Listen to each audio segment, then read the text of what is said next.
material attachments. Even after understanding so many instructions on this matter, it is also an offense to be an inattentive while chanting. Every devotee who claims to be a Vaishnava must guard against these offenses in order to achieve the desired success. Krishna Prema. Once again, I thank each and everyone for joining the Bhakti Sangha Japa conference call. Let us move to our next session. May I know who all have joined the call this morning? Hare Krishna Mataji, Dandavat Pranam, Srila Prabhupada ki jai, Guru Maharaj ki jai. This is Arvindaksh from Chicago. Hare Krishna. Hare Krishna, Ravindaksh Prabhuji, Dandavat Pranam. Please accept my humble obeisances. All goes to Srila Prabhupada and Gurudev. Thank you so much, Prabhuji, for joining. Hare Krishna.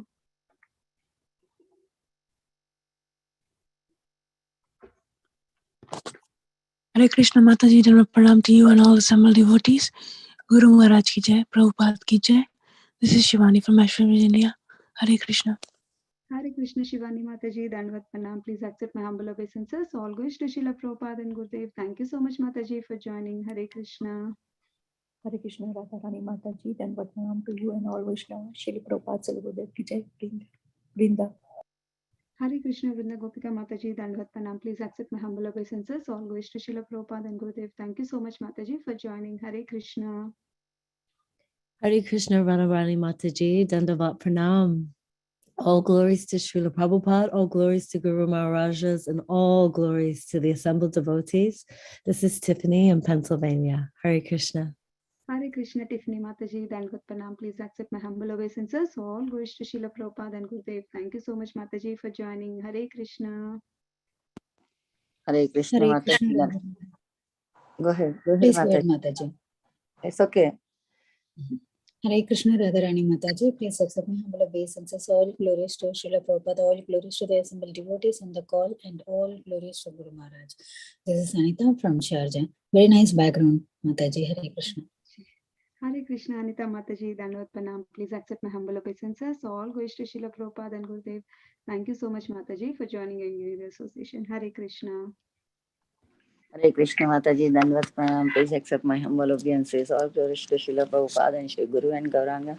All glories to the assembled devotees. Yashamati from Chicago. Hare Gaur Krishna. Nitai Jai. Hare Krishna, Yashmati Mataji, Dandavat Pranam. Please accept my humble obeisances. All goes to Srila Prabhupada and Gurudev. Thank you so much, Mataji, for joining and doing your association. Hare Krishna. Hare Krishna. Hare Krishna Mataji, Dandavat Pranam. All glories to Prabhupada, all glories to Guru Maharaj, all glories to assembled devotee. This is Mohini Lakshmi from Detroit. Hare Krishna, Mohini Lakshmi Mataji, Dandavat Pranam. Please accept my humble obeisances. All goes to Srila Prabhupada and Gurudev. Thank you so much, Mataji, for joining. Hare Krishna. Hare Krishna. Hare Krishna, Radharani Mataji, all glories to Srila Prabhupada and Guru Maharaj's. My humble obeisances to you and all the devotees. This is Krishna Kumari Devidasi from Raleigh. Hare Krishna, Krishna Kumari Mataji, Dandavat Pranam. Please accept my humble obeisances. All goes to Srila Prabhupada and Gurudev. Thank you so much, Mataji, for joining. Hare Krishna. Hare Krishna, Radharani Mataji, Dandavat Pranam, Srila Prabhupada ki jai, Guru Maharaj ki jai. This is Shyamagori Devidasi from Charlotte. Hare Krishna, Shama Gauri Mataji, Dandavat Pranam. Please accept my humble obeisances. All goes to Srila Prabhupada and Gurudev. Thank you so much, Mataji, for joining. And nice to see you, Mataji. Hare Krishna. Hare Krishna, Mataji.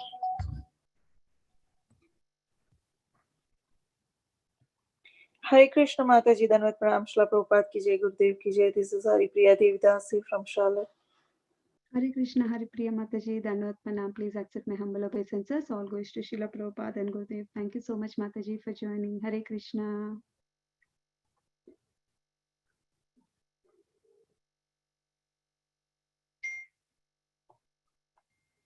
Hare Krishna, Lalita Manchiri Mataji. We are going to have Bhagavatam class now. That's why we stopped chanting.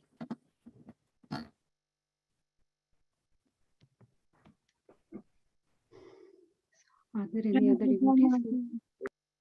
Yes, Mataji, go ahead. Hare Krishna, Radharani Mataji. Please accept my humble obeisances. All glories to Srila Prabhupada and all the assembled devotees. This is Indulekha Karna Devidasi from Lincoln. Hare Krishna, Indulekha Karana Mataji, Dandavat Pranam. Please accept my humble obeisances. All goes to Srila Prabhupada and Gurudev. Thank you so much, Mataji, for joining. Hare Krishna. Hare Krishna Mataji, Dandavat Pranam. All Gurus to Srila Prabhupada and Guru Maharaj. This is Varsha from Charlotte. Hare Krishna, Varsha Mataji, Dandavat Pranam. Please accept my humble obeisances. All goes to Srila Prabhupada and Gurudev. Thank you so much, Mataji, for joining. Hare Krishna.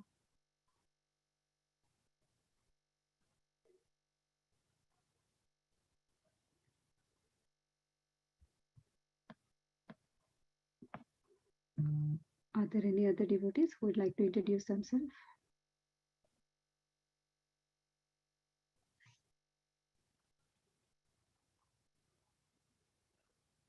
Hare Krishna Mataji, Dandavat Pranam, all glories to Srila Prabhupada, Guru Maharaj and the assembled devotees. This is Shiromani Nandalani Devinasi from Krishna Kathadesh. Hare Krishna Mataji.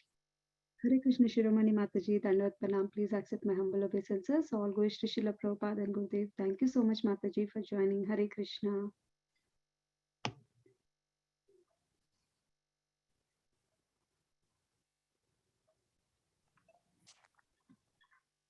Hare Krishna Radharani Mataji, Dandavat Pranam, all glories to Srila Prabhupada and Gurudev. This is Radha from Baltimore. Hare Krishna Radha Mataji, Dandavat Pranam. Please accept my humble obeisances. All goes to Srila Prabhupada and Gurudev. Thank you so much, Mataji, for joining. Hare Krishna. Hare Krishna Mataji, shall we get started? Prabhuji is here.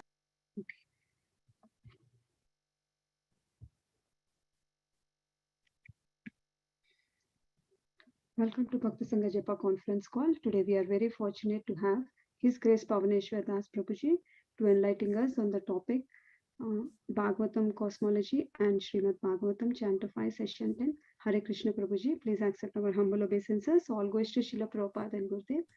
Thank you so much, Prabhuji, for giving your very valuable time and association. I would like to hand over the call to you. Please take over the call, Prabhuji. Hare Krishna.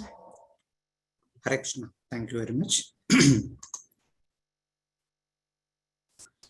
Om Namo Bhagavate Vasudevaya. Om Namo Bhagavate Vasudevaya.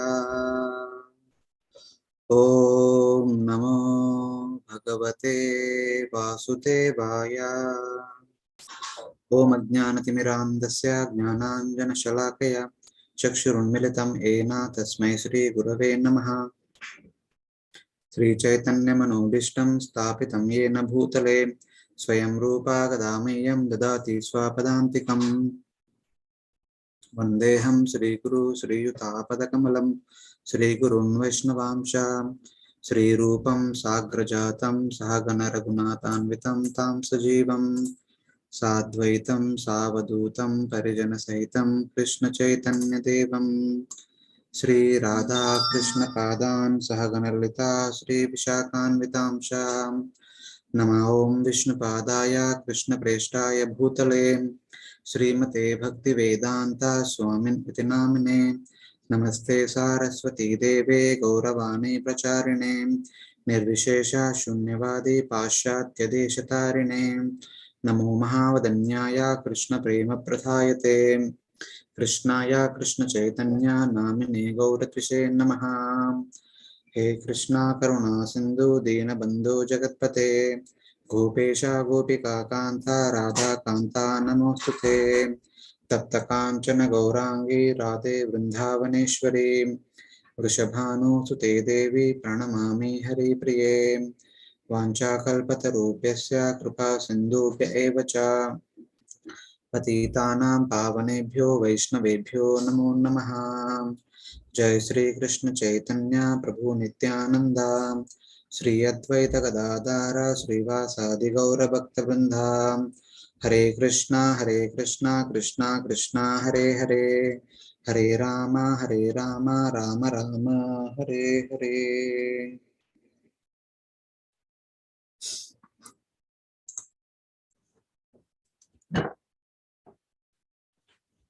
Hare Krishna. Thank you very much for joining us for today's presentation. So,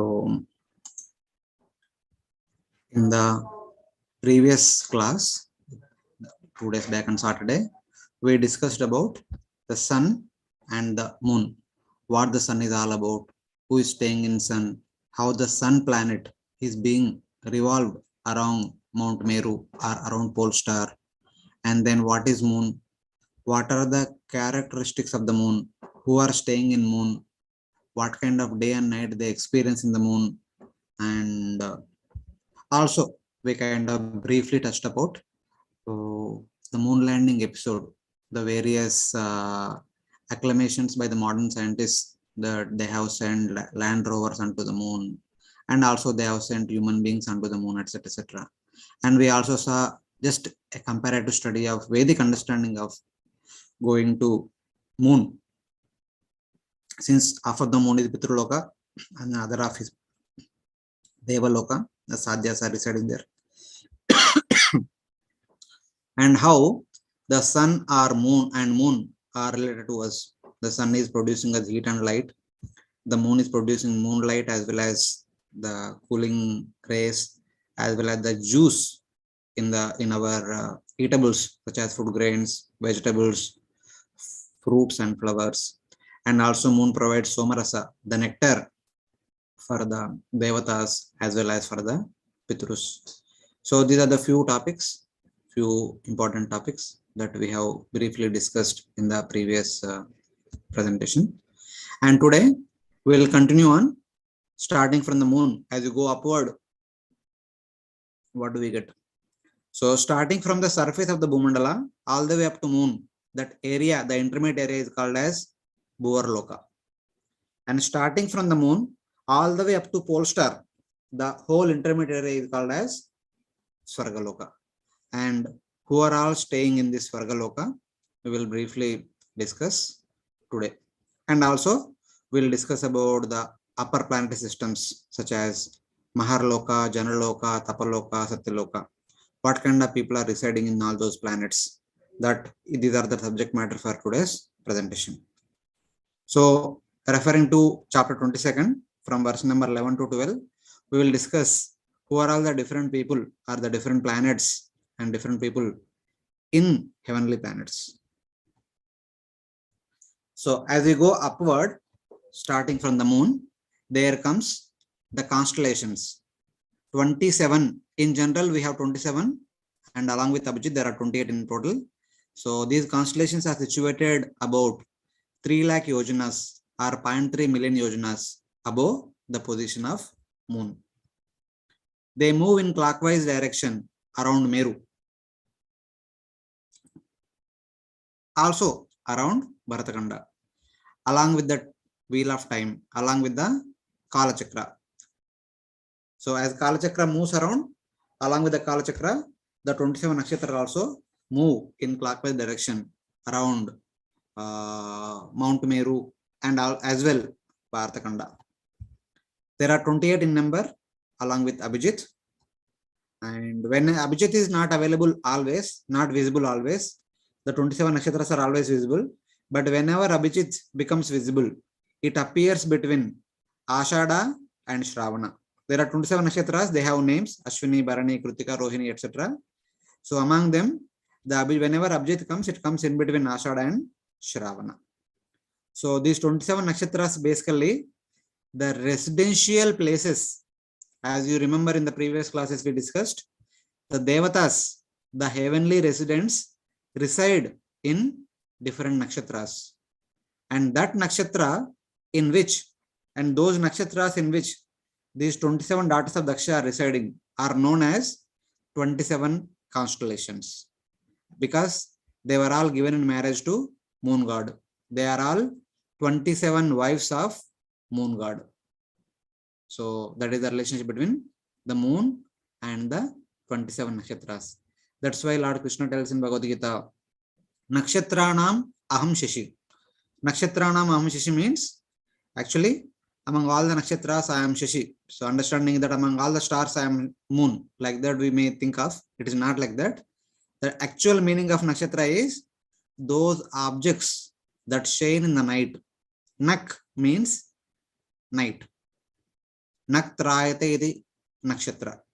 Those objects which deliver us from the fear of dark night, or from the fear of the darkness of the night. In general, assume that if there are no electricity, there are no fuels, there are no fire substances, on the night of the dead, on the new moon day, on the night of Amavasya, Can we able to see anything? We can't see. But in the sky, there will be some stars here and there. Those stars will give some light. That is also more than enough to see path to go ahead if you are in the forest, if you are in the field, etc. But among all the objects that shine in the night, the moon is the brightest. That's why Lord Krishna says, Nakshitranam aham shishi. Among all those objects that shine in the night, I am the moon, because the moonlight is bigger in comparison to the light of other nakshatras. But among the so many stars, there are 27 nakshatras, which are specifically allocated for the 27 daughters of Daksha, who are the 27 wives of the moon god. These are their names: Ashwini, Bharani, Kritika, Rohini, Mrigashira, Ardra, Punarvasu, Pushya, Ashlesha, Maga, Purva Palguni, Uttara Palguni, Asta, Chitta, Swati, Vishaka, Anuradha, Jeshta, Mula, Purvashada, Uttarashada, Shravana, Danishta, Shatabisha, Purvabhadra, Uttarabhadra, and Revati. These are the 27 daughters of Daksha who are given in marriage to moon god, and they are staying in these 27 nakshatras, and they are very well known as 27 constellations. And whenever Navjit comes, he comes in between Uttarashada and Shravana. He gets a space here. So that is the whole idea about the nakshatras. And they are located about 3 lakh yojanas above moon as we go upward gradually. So here the understanding of nakshatra.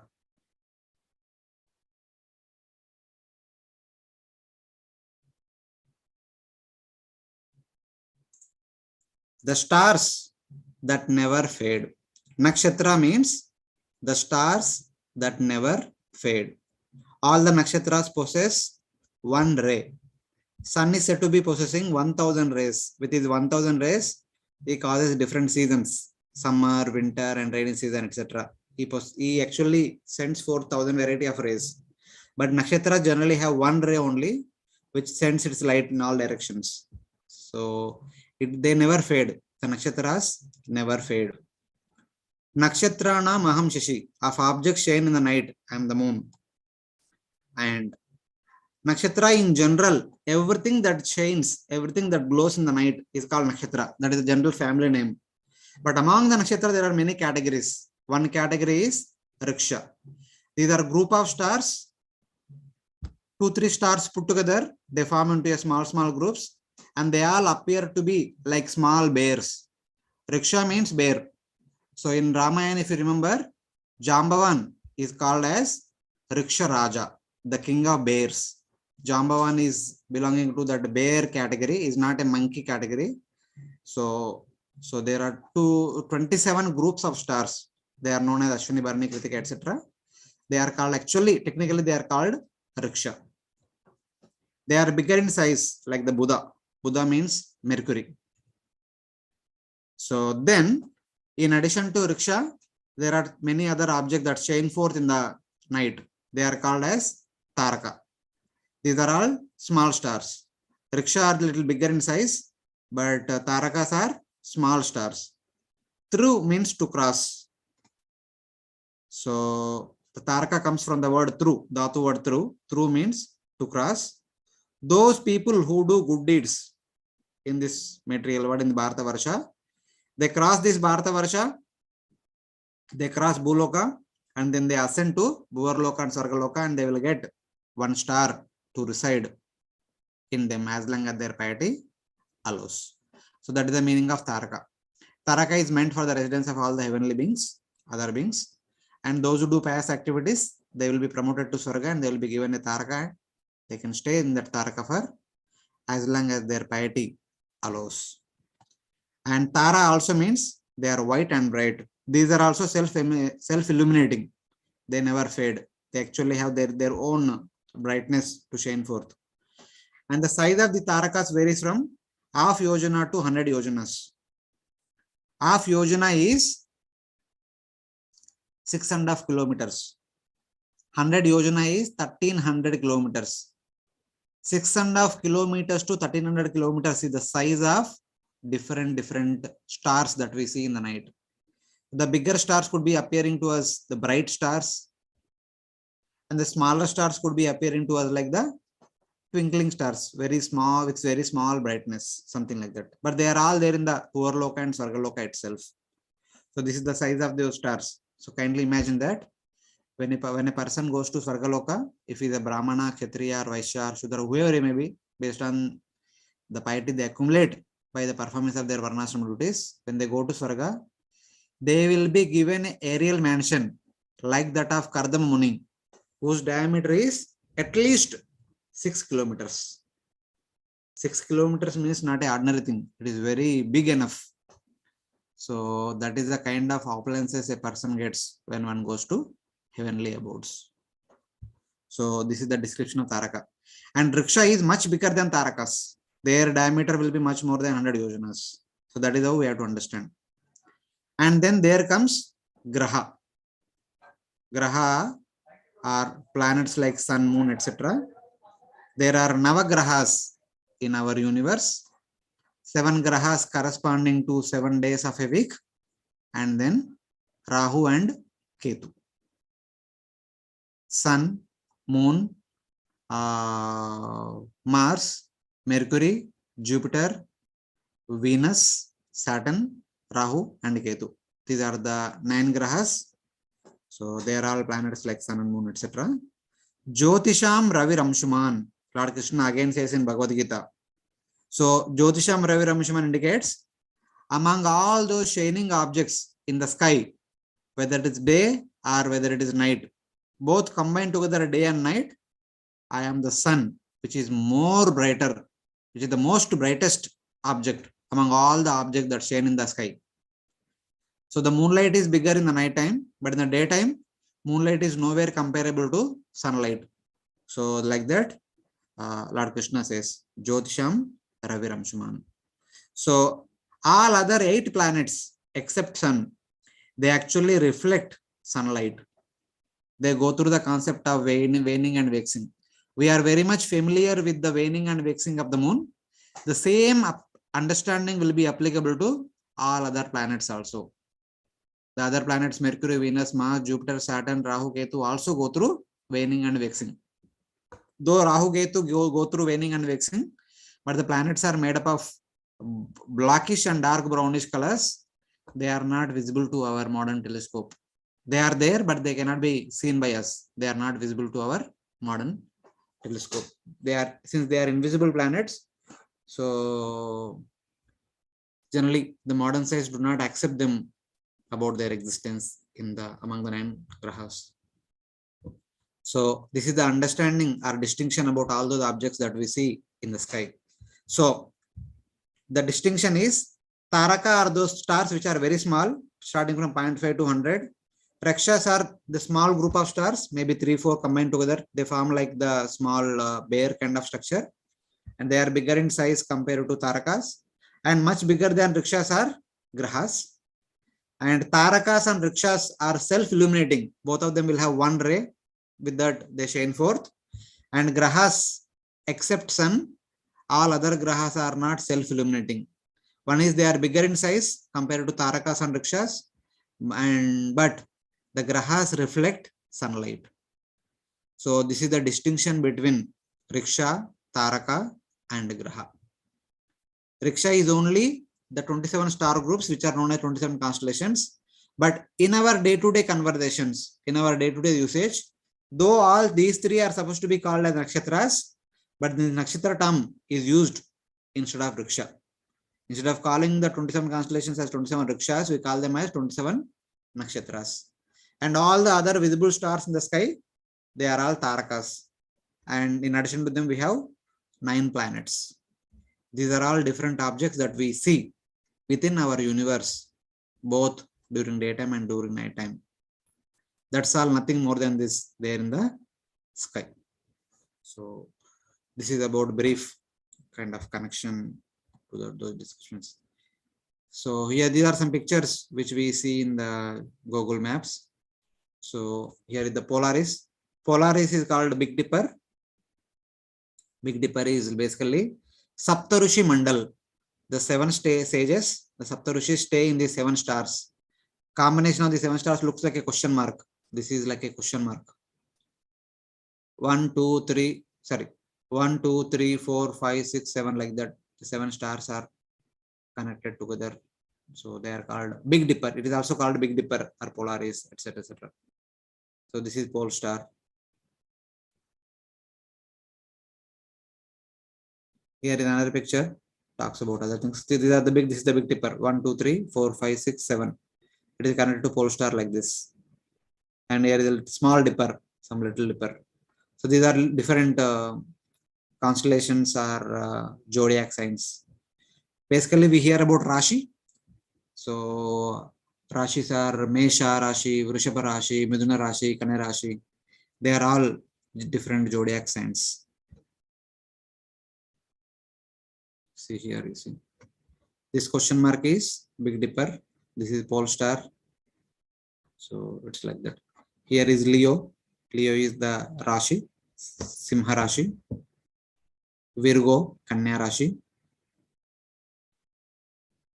So Gemini, Mithuna Rashi, etc. These are some other pictures.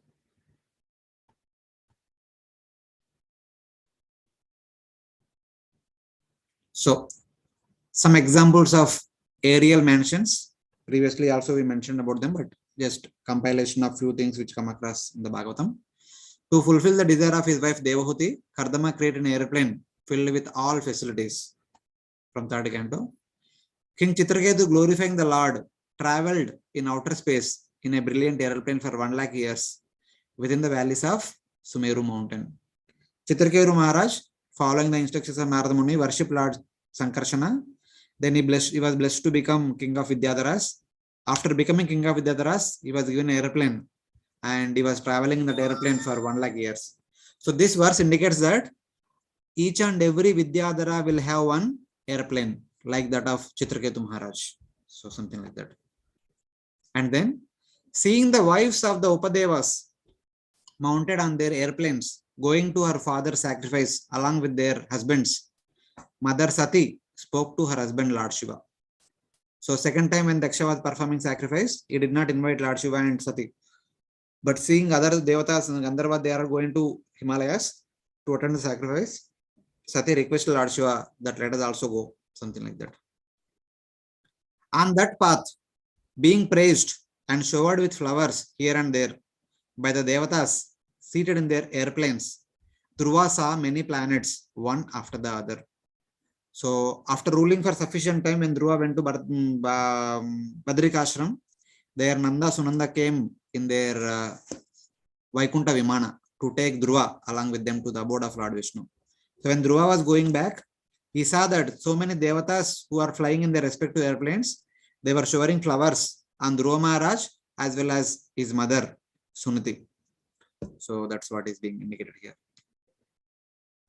Of those flying in airplanes, the person shining must be Harchi. She is following King Prutu. They saw Prutu in front and saw her following in another vehicle. So all the devatas and along with the Gandharvas and Apsaras who are keep moving in the ether, they saw that Prutu Maharaj is going in one airplane, following him. Archi is also going in another airplane onto spiritual world. So like that. So there are some of the examples. We see that the heavenly residents, their residence is airplane or chariot, which is seen by us like the Taraka or star.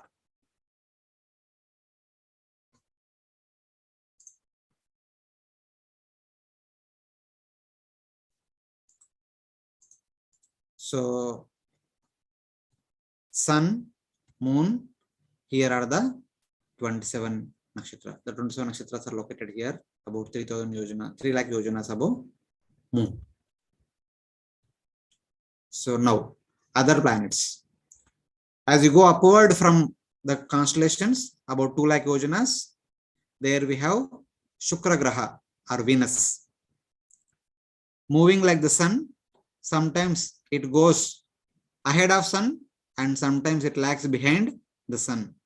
So Shukra also goes the same speed as that of sun, but sometimes goes ahead of sun and sometimes goes behind. So more or less Shukra follows the movements of sun. And Shukra Graha is always favorable for all people in general. And Shukra Graha or Venus is the residence of Shukracharya, the preceptor of the Asuras. Here in this place, Shukracharya stays along with his wife, children, friends, relatives, companions, students, etc. etc. Generally, Shukra Graha causes rain for the people in Bharatavarsha. When it comes close to earth, it causes good amount of rains. And also, it removes the evil influence of other planets upon us. So these are the some of the effects of Shukra Graha upon the residents of Bharatavarsha. Then Buddha. As you go upward, starting from Shukra, about 2 lakh yojanas, we get to Buddha or Mercury. Moving, it also moves like the sun, similar to Venus, sometimes behind and sometimes in front of sun. Generally, it is auspicious to all, but whenever it goes away from earth, it produces fearful situations like drought, cyclones, and continual the cloudy weather for many days. So it's like that. This kind of situation will be there whenever Mercury goes away from the sun. And Mercury or Buddha Graha is the abode of Buddha, who is the son of moon god. So moon begot a son through Tara, who was the wife of Brahaspati, and their son was named by Brahma as Buddha, and that Buddha is residing in this Buddha Graha or Mercury. It is his residency, staying along with his consorts, children, followers, etc. etc. All of them are staying here in this Buddha Graha. And as you go upward, starting from Buddha, about 2 lakh yojanas, there comes Angaraka, which is known as Mars, Kuja Graha or Mangala Graha. So Mars is the residence of Kartikeya, who is the son of Lord Shiva and Mother Parvati, who is also the commander-in-chief of the Devatas, the Senapati of the army of the Devatas. He resides in this Angaraka Graha. It is generally inauspicious, indicating grief. It is not very much auspicious, indicates grief. It passes through each sign in 3 fortnights. This is about some details about the movements, but we will discuss about them in the future classes. How exactly? So thus he covers 12 signs in 1.5 years, something like that. So 1 sign in 3 fortnight, that is 1.5 month. So 12 signs in 1.5 years. As we go upward, another 2 lakh yojanas, we come to Brahaspati Graha or Guru Graha, which is also known as Jupiter. Jupiter is the residence of Brahaspati, the Guru of the Devatas. So it is generally auspicious for the Brahmanas, for the Brahmana community. Brahaspati is very much auspicious. For others, kind of neutral. And Brahaspati, Jupiter passes through each zodiac sign in 1 Parivasara. 1 Parivasara is equal to little less than 1 year. It is about 360 days. 1 year we have 365 days. This 1 Parivasara is about 360 days. So thus it covers 12 signs in 11.87 years, which is about 12 into 360 days. So little less than 12 years. That much, approximately 12 years it will take to cover the entire zodiac plane, something like that. So these are some of the details of Brahaspati. And then as you go upward from Brahaspati, about 2 lakh yojanas, we come to Shanaishara, known as Saturn or Shani Graha. Shani is the son of sun god. He himself stays in Shani Graha along with his wife, children, friends, relatives, priests and servants, army, everything stays here in this Shani Graha. All those people stay here. Always very inauspicious for the universal situation. He not only causes fear for us, he also causes fear for the Devatas also. Everyone is afraid of Shani. Shani passes through each sign in 30 months and he covers the 12 signs in 30 Anuvasaras. Anuvastara is the 1 year of moon. So moon takes 355 days to complete 1 year. So 12 times 355 days, something like that. So a little bit differences are there. So we'll see later on. These movements are not important now. So basically, Shanaishara is the abode of Shani Dev, who is the son of sun god, and he is located 2 lakh yojanas above Jupiter, and is generally inauspicious for everyone. And as we go upward, starting from Shani, about 1.1 million yojanas, about 11 lakh yojanas, we come to Saptarishi Mandal, Big Dipper or Vanaukasa. So the Saptarishis always think of the well-being of all the people of the entire universe. Since they are the great sages, the great rishis, they are always compassionate about all the living entities who are suffering in the material world. They always pray for us and they come down to our place to propagate the Krishna consciousness, the prasa of karma, jnana, yoga and bhakti, etc., etc. Time and again, as Lord Krishna says, yada yada hi dharmasya glanir bhavati bharata abhyudhanam adharmasya tadatmanam sujamyaham. So whenever dharma declines and dharma increases, I come down. But many times, Lord comes very rarely, but many times the Saptarishis come down and preach vigorously to protect the principles of dharma, etc. And the Saptarishis continuously perform pradakshina around the abode of Supreme Lord, that is Dhruvaloka. Bhagavato Vishnu Yat Paramam Padam Pradakshinam Prakramanti. So they continuously do parikrama around the abode of Lord Vishnu, which is known as Dhruvaloka, the pole star. And thus, in total, the Saptarishi Mandal is located at a height of 2.5 million yojanas with respect to Sun. From the point of Sun, Saptarishi Mandal is located at a height of 2.5 million yojanas, the total height combined together. And these Saptarishis always rotate around Dhruvaloka, the abode of Lord Vishnu. And currently, for the current 7th Manvantara, the Saptarishis are Kashyapa, Atri, Vashishta, Vishwamitra, Gautama, Jamadagni, and Bharadwaja. Those who have read Ramayana, Mahabharata, also Bhagavatam, the story form, in the story form, we all come across these names. Kashyapa we get in 6th canto, and also in the 3rd canto, 14th chapter. Atri comes in 4th canto, 1st chapter. Vashishta comes in the 9th canto. Vishwamitra also comes in the 9th canto.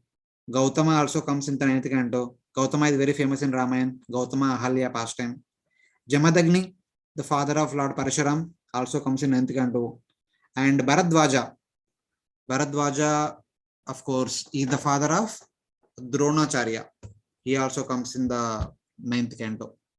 So like this, all these people come at various places in the Bhagavatam. These are the Saptarishis for the current Manvantara.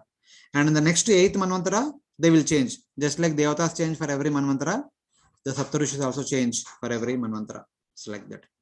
So these are the Saptarishi Mandal, which are very closely connected to pole star. 1, 2, 3, 4, 5, 6, 7. The 7 people reside in the 7 stars. And they'll be continuously making pradakshina around the abode of Lord Vishnu, known as the pole star. So it's called as Big Dipper.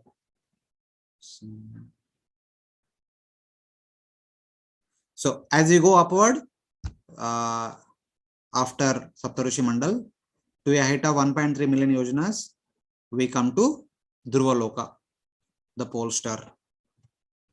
So which is considered to be the abode of Lord Vishnu, Vishnoho Paramam Padam. Dhruva still resides as the life source of all. This Dhruvaloka is established by Lord Vishnu at the pivot of all the luminaries, planets and constellations. Jyotirgananam Graha Nakshatradinam. The Jyotirganas means the 12 Rashis are generally called as Jyotirgana. And Graha refers to Navagrahas. And Nakshatra refers to 27 Nakshatras. Jyotirgana also includes Taragana. The 12 Rashis and Taragana, Grahas, Nakshatras, all of them are continuously revolving around this pole star. Just like every morning during Mangalarti, all the devotees who assemble in the temple hall revolve around, circumambulate around Tulsi Maharani 3 times at least. So like that, these planets are revolving around. All the planets and everyone is revolving around pole star for the entire day of Brahma, as long as they exist. Saptarishis, Devatas and stars circumambulate him with respect in clockwise. Here him refers to Dhruva. Previously it was abode of Lord Vishnu, but it was given to Dhruva Maharaj now. So they are all moving around, doing parikrama around Dhruvaloka, where Dhruva Maharaj is residing. Sabahumanam Dakshinata Kriya Mana Idanim. So they continuously move in clockwise direction with great respect, giving great respect to Dhruvaloka, which is abode of Lord Vishnu. So this pastime is very well known.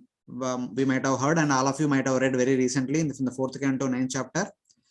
Being satisfied with the austerities of Dhruva Maharaj, so Lord Vishnu appears, who is known as Prishnigarbha, Lord Prishnigarbha, and he heard prayers offered by Dhruva, and then Lord says that, please accept my benediction. So he gives a benediction to Dhruva, because Dhruva came with a desire to fulfill, that he wanted to get place superior to that of Lord Brahma. So Lord Vishnu thought that there is nothing superior to Lord Brahma's abode. It is my own abode. So I will give Dhruva my own abode, which is superior to the abode of Lord Brahma. But there is unspoken word is there. So it is not only the place of Lord Brahma, it is also about the seva of Lord Brahma. Dhruva Maharaj is not only asking about the place which is superior to that of Brahma, he is asking some seva which is superior to the seva of Lord Brahma.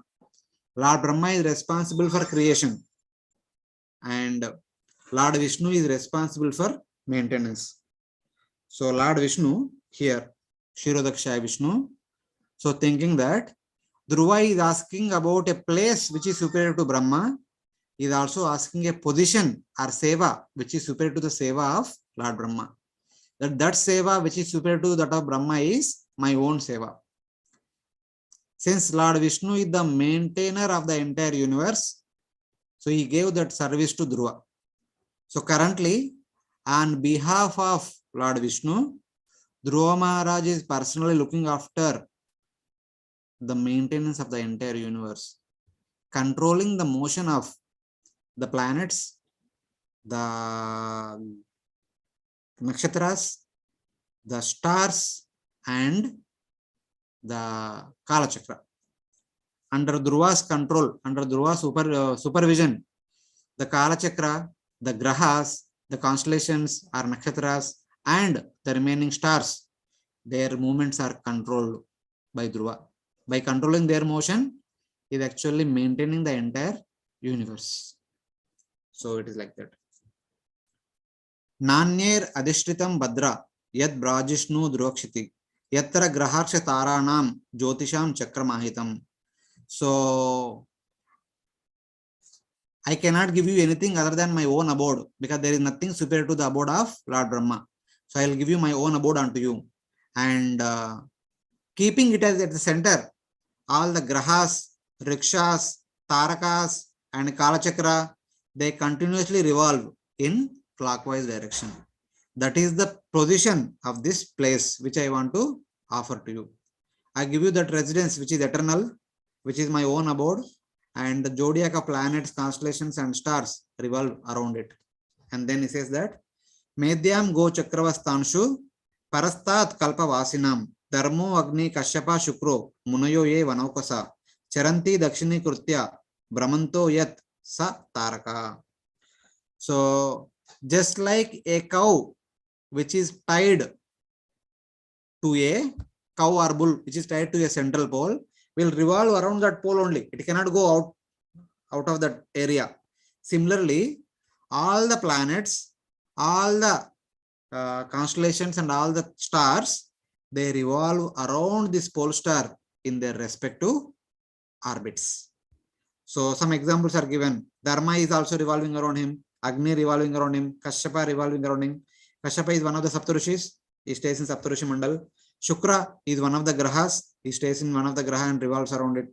Something like that. Dharma and Agni are part of Devatas, and Devatas are also revolving around pole star. So that is being indicated. And Dhruvaloka remains till the end of Brahma's life. Brahma Kalpa Vasinam.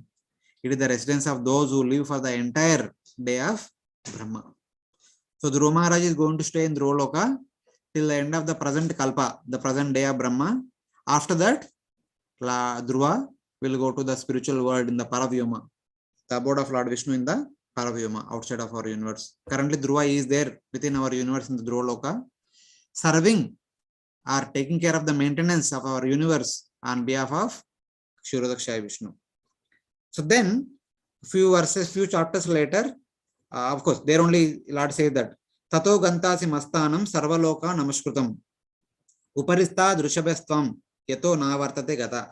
Therefore, please go to my own abode, which is respected by everyone in the entire universe. Uparista Drushabhastvam, it is situated just above Saptarishi mandal. And having gone there, you will never return to Bhuloka. So that is, or you will never return to any of the 14 planet systems of this material world. That is the glorious position of Dhruvaloka. So there are some verses connected to Dhruvaloka and what is about some relationship with Dhruvaloka to other things that are there in the sky. So we briefly discussed about sun. Above sun we have moon at a height of 1 lakh yojanas. Then we have constellations at a height of 3 lakh yojanas. Then Venus 2 lakh yojanas, Mercury, Mars, Jupiter, Saturn, and Saptarishis, and then Dhruvaloka. So the cumulative height with respect to sun is given here. Thus the Dhruvaloka is located at a height of 3.8 million yojanas. So this is the figure which is there in the Bhagavatam, which is also there in the other Puranas, Ramayana, Mahabharata. All our Vedic literatures have all these numbers. Almost same, there could be small differences here and there, but more or less either 3.8 or 3.9, they don't vary more than that. So that is the height of Dhruvaloka, or pole star from the sun. So it's like that. So this is how all of them are located, one after the other. So here we saw sun, sun chariot, then moon, nakshatras, Venus, Mercury, Mars, Jupiter, and Saturn, Saptarishi Mandal, and Dhruvaloka. So this is like kind of respect to places of those planets. But if you see the height from sun, this line to Dhruvaloka is only 3.8. But that horizontal distance between our Bharatkhanda to sun, it is about 12 million yojanas. So this picture is not to the scale, it is only indicative. Maybe if you want to put to the scale, it will be like that. Even this is also not to scale. From here to here 3.8 and here to here it's supposed to be 12, which is supposed to be much longer. So just to see all of them clearly, I kind of put it like this. This is like a small band in comparison to the orbital radius of the planets. Planets will be located far distant. Height wise, they are going little upper.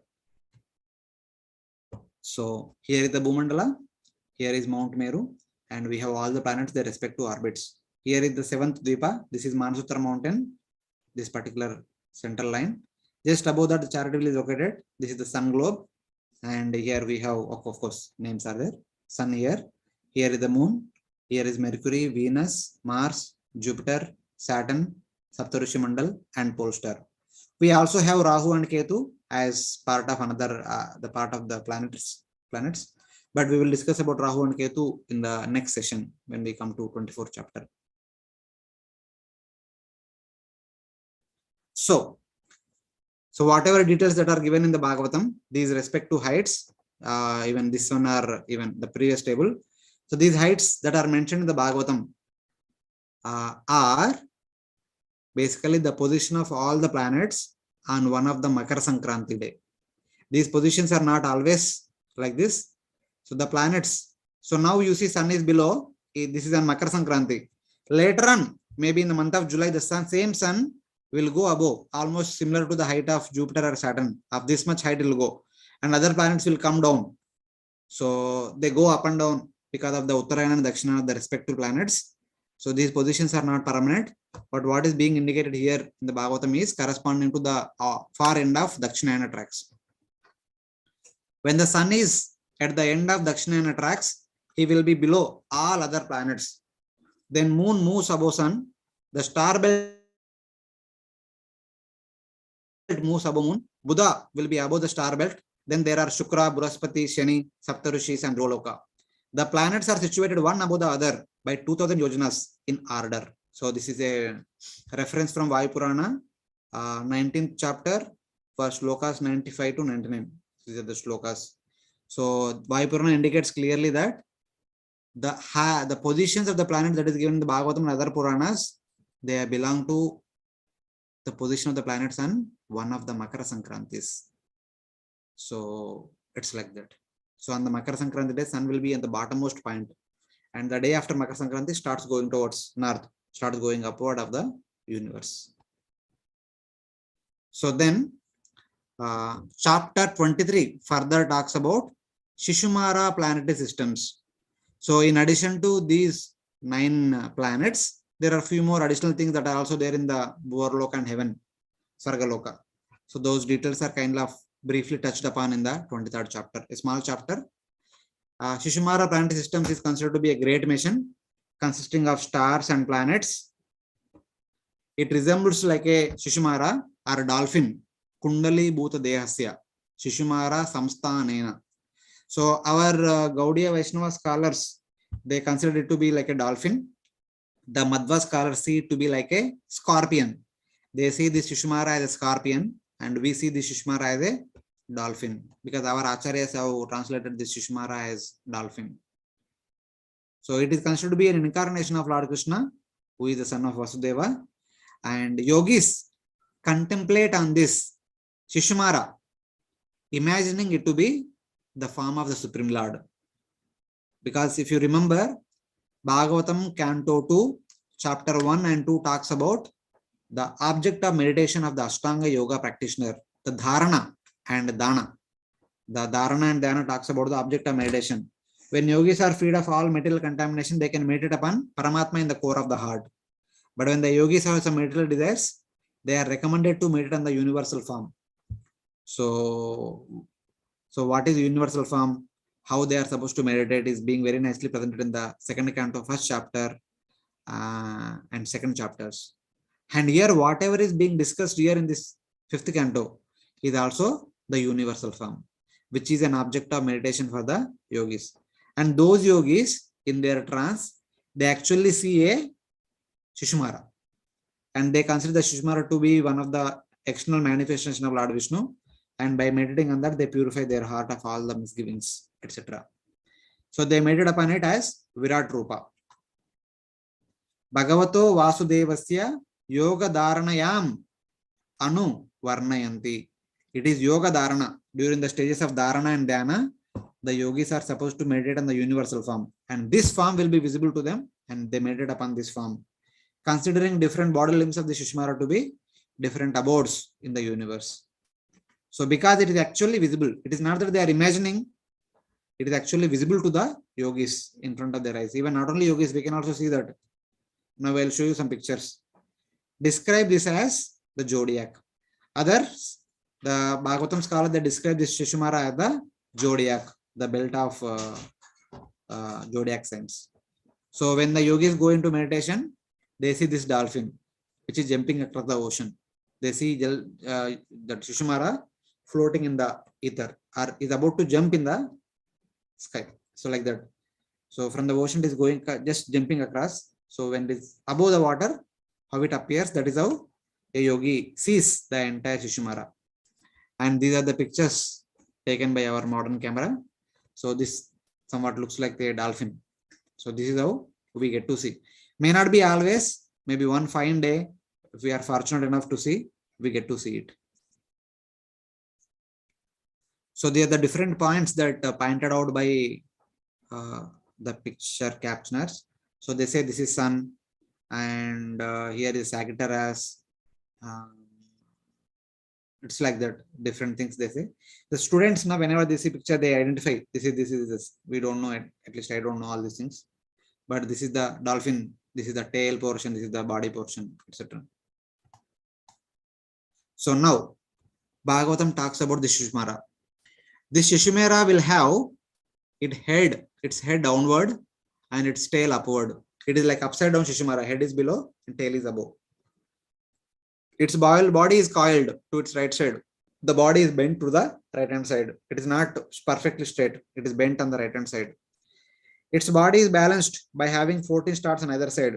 Out of 28 nakshatras, 14 on the right side, 14 on the left side. So body is balanced. And it is considered as Lord Vishnu's external form. Lord Vishnu's external manifestation. So like that the yogis meditate. So in the Bhagavatam 6th canto, 6th chapter 14th verse says that Doshasya Sharvari Putra Shishumaro Hare Kala. So this Lord Shishumara, Lord Hari, in his partial manifestation appears as Shishumara, who is the son of Dosha and Sharvari. Dosha is the 7th Vasu, one of the 8 Vasus. So I think out of 60 daughters of Daksha, 10 daughters were given in marriage to Dharma. Out of the 10 daughters, one daughter name was Vasu. And okay. Sorry. No. Okay, one daughter named Vasu. And that Vasu gives birth to 8 Vasus. Out of the 8 Vasus, the 7th Vasu is known as Dosha. And Dosha married Sharvari. And through Sharvari, he begot Shishumara. So Shishumara is considered to be Kala of the Supreme Lord, Lord's expansion, partial manifestation. So it's like that. And thus, the Shishumara is the resting place of the Devatas, stars, and planets. Jyotir Gananam, Graha Nakshatradinam. All these spatial objects find their shelter in the Shishumara. So here you can see some of the pictures of Shishumara. Here is the pole star, its tail is upward and head is downward. This is how the Shishumara is being situated within our universe. And when the yogis from our Himalayas, when they contemplate, they see Shishumara like this. So here the yogi who is situated in the India, in the Himalayas, when he is meditating, he will see the Shishumara like this. So how do we understand that? The Bhagavatam says that head is downward and tail is upward. And also same Bhagavatam says that when yogi meditates, it appears to be like this. So now let's see. This yogi is seated in India, somewhere in Himalayas, somewhere very close to line of equator. But in relation to the complete universe, the 3D universe, the Bhartakanda is connected to Bhumandala like this. So this is the entire Bhumandala.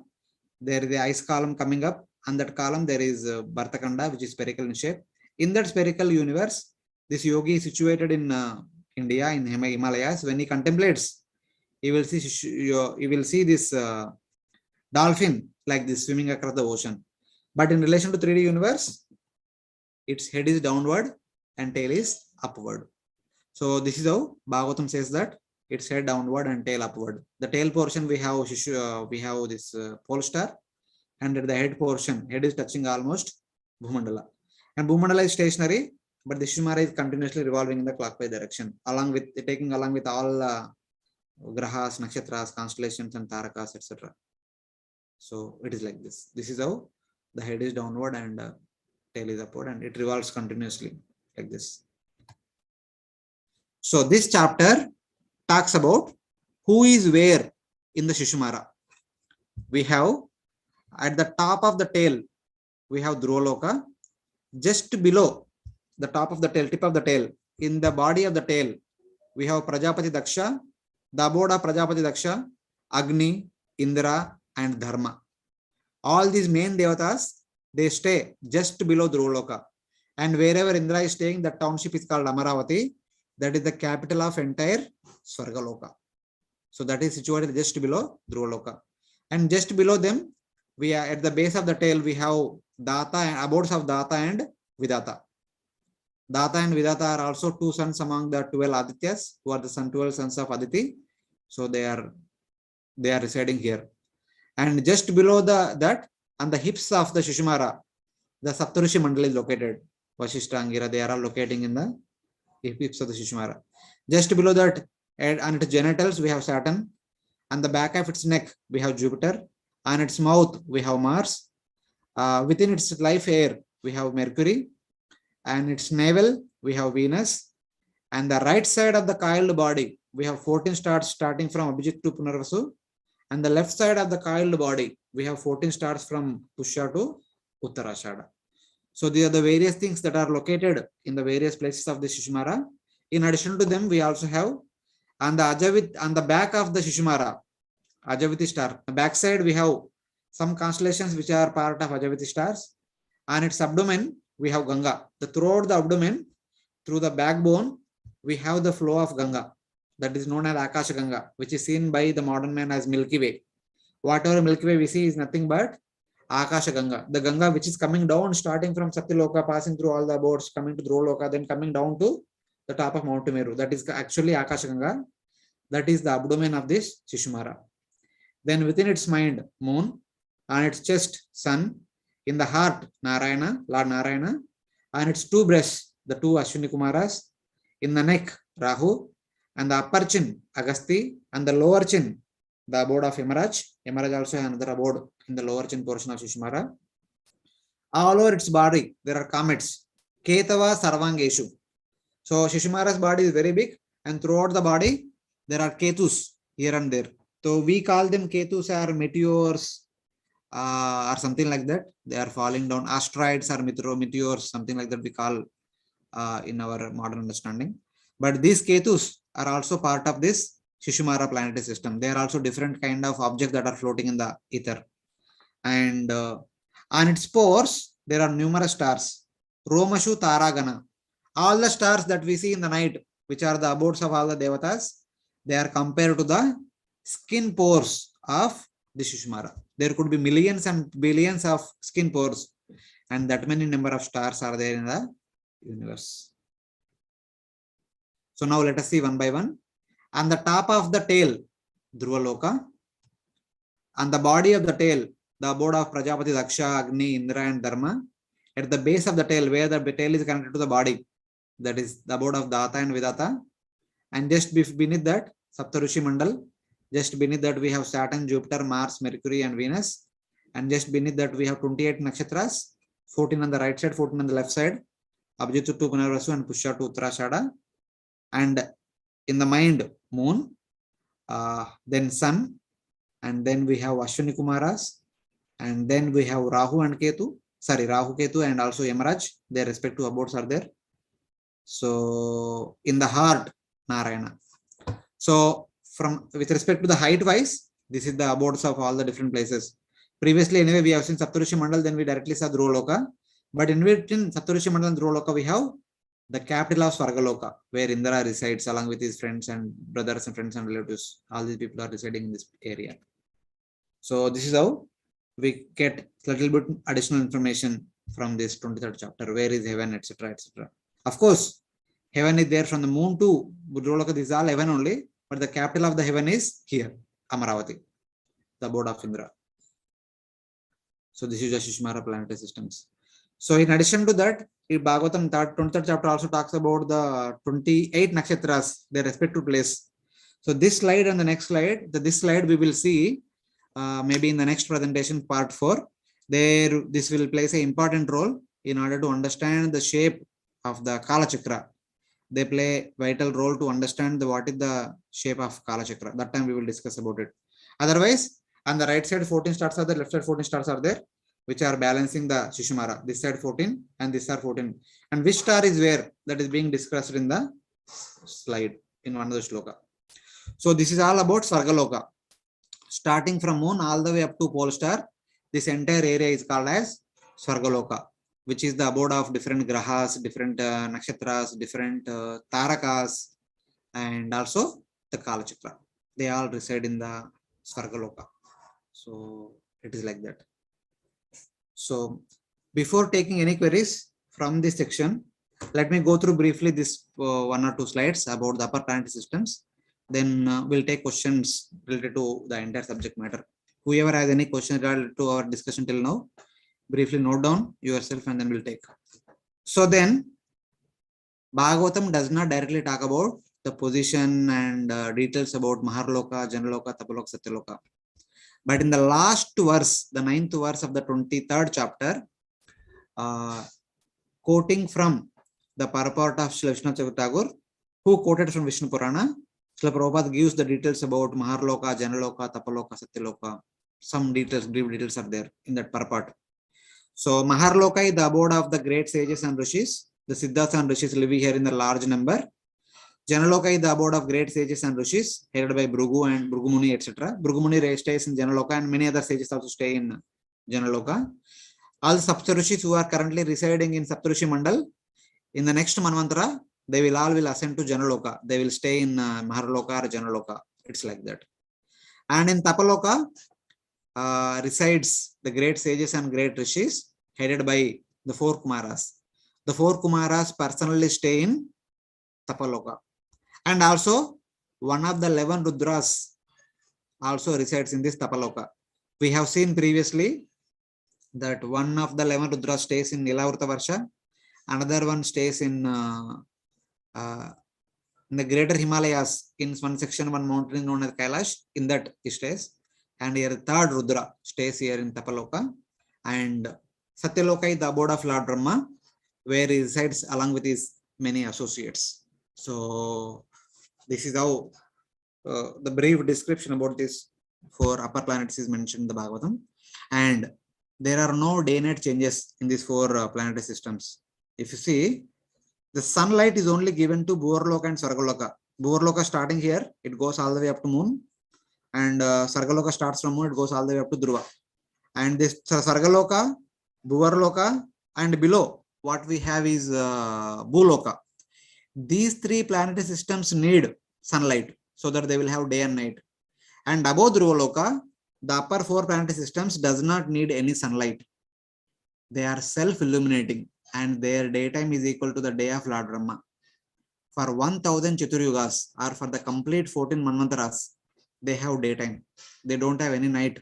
So they just continue to performing their tapasya, austerities, etc., etc. Like that, all these people spend their time in those upper four planetary systems. So that is the understanding of these upper four planetary systems. So some detailed information, some related information from other places in order to understand what these planets are, what these abodes are. So something from second canto, second chapter, where following the path of light, the yogi is ascending and going towards Brahman. So on his path, where all he goes, so that's where this description comes. Surpassing the navel of Lord Vishnu. Navel of Lord Vishnu is nothing but pole star. In the entire universal form, the pole star is considered to be the navel of Lord Vishnu, the universal form. So surpassing the Svargaloka and Dhruvaloka with his very subtle, pure body, the yogi alone arrives at the worshipable Maharloka. So passing through Svargaloka and Dhruvaloka, the yogi comes to Maharloka, in which the great sages who are known as Brahma Vidam, who are known as Brahmavadis, who live for a kalpa. Kalpa is to enjoy. So Maharloka is the abode of those great Brahmavadis, the great yogis and jnanis, who generally live for one complete day of Brahma. They live there in that particular Maharloka. Afterwards, they ascend to Brahman, something like that. So this yogi, having purified his heart of all contamination, passing through, leaving behind the Bhuloka, Bhuvarloka, Sargaloka, passing through Dhruvaloka, enters into Maharloka. And then passing through Janaloka, Tapaloka, he eventually goes to Brahmaloka. That is mentioned in the 27th verse. In Brahmaloka, there is no lamentation, old age, death, suffering or fear, except compassion for the suffering in the material world.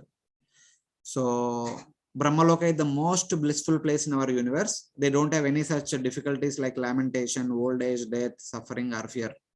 Only they are worried. They become lamenting. They become sorrowful when they see our miserable condition.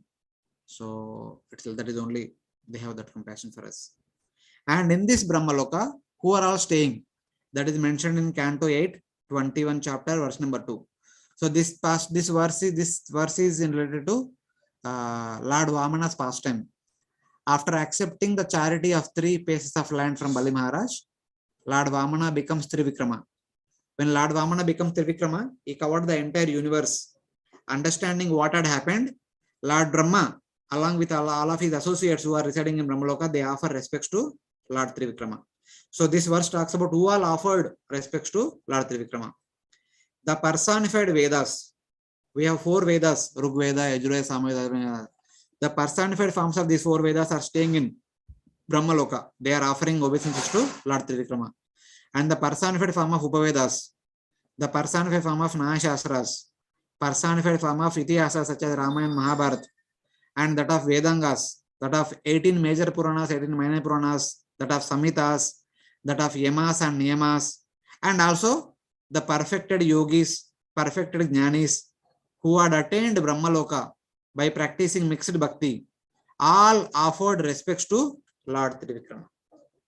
So along with Lord Brahma, all these different personalities who stay in Brahmaloka offered their humble respects to Lord Trivikrama.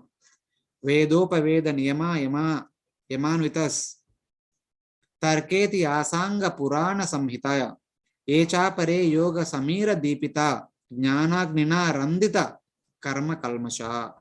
So these are the different people who reside in Brahmaloka, and they all offered obeisance, their respective obeisance to Lord Vishnu, who appeared now as Lord Trivikrama, who covered the entire universe by expanding so huge. So now, taking reference from various other sections of Bhagavatam, so when people practice their varnas duties properly, what kind of destination they get? So Bhagavatam says that those gruhasthas who perform their varna duties by being situated in Grihastha ashram perfectly as per Vedic rules and regulations, they will be promoted to Swarga. Just by practicing Grihastha dharma properly, whether it is Brahmana, Kshatriyas, Vaishyas, Shudras, they will be promoted to Swarga as a default result. And those who practice Naishtika Brahmacharya for the entire life systematically, as it is recommended by Vedic literatures, they will be promoted to Brahmaloka. And those who practice Vanaprastha rules and regulations very sincerely after performing Grihastha duties properly, they will be promoted to Maharloka. And after Vanaprastha, those who take sannyasa and practice jnana very systematically, passing through Maharloka, then passing through Brahmaloka, they will attain Sayujya Mukti. And those karmis, those jnanis and yogis who following the path of light, having come to Brahmaloka, they having stayed there in Brahmaloka for the entire day of Brahma, when there is Naimitika Pralaya, that time they will enter into Brahman, or they attain Sayujya Mukti. That is, as it is mentioned in Bhagavad Gita chapter 8, following the path of light. And the same Bhagavad Gita chapter 8 talks about that those grihasthas who follow the Sakama Karma, following all the rules and regulations of the Vedic literatures in order to get more and more opulence and prosperity, they following the path of darkness, as it is mentioned in Bhagavad Gita chapter 8, they eventually go to moon, that is known as Pitruloka, and enjoy there sufficiently and come down. So these are the results of different practices that people follow in this world.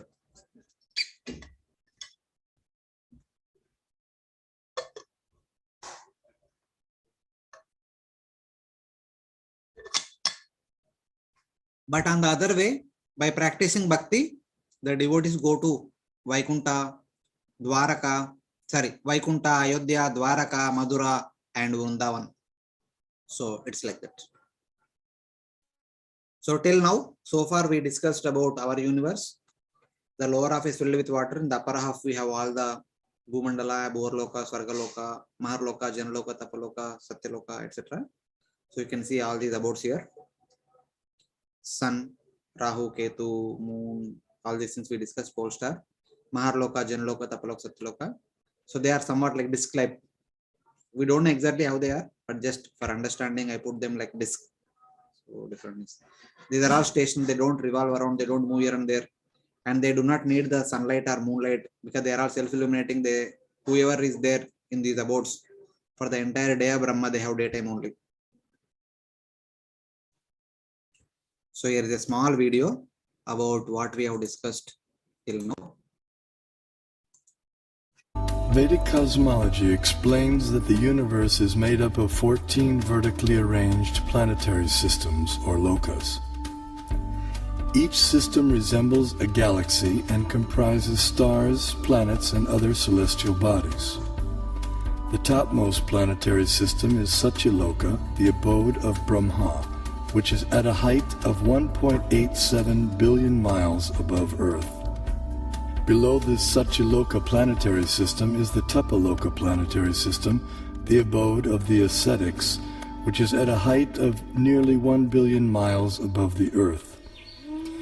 Here the ascetics live in a solitary, serene environment conducive for yoga and meditation on transcendence. Their disciplined life of joyous austerity prepares them for returning back to the non-material world.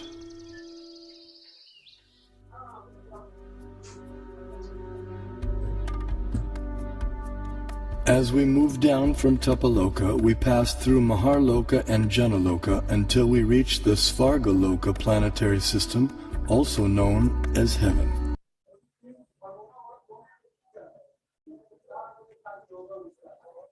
So, at different places in Srimad Bhagavatam talks about one heavenly Vaikuntha Loka.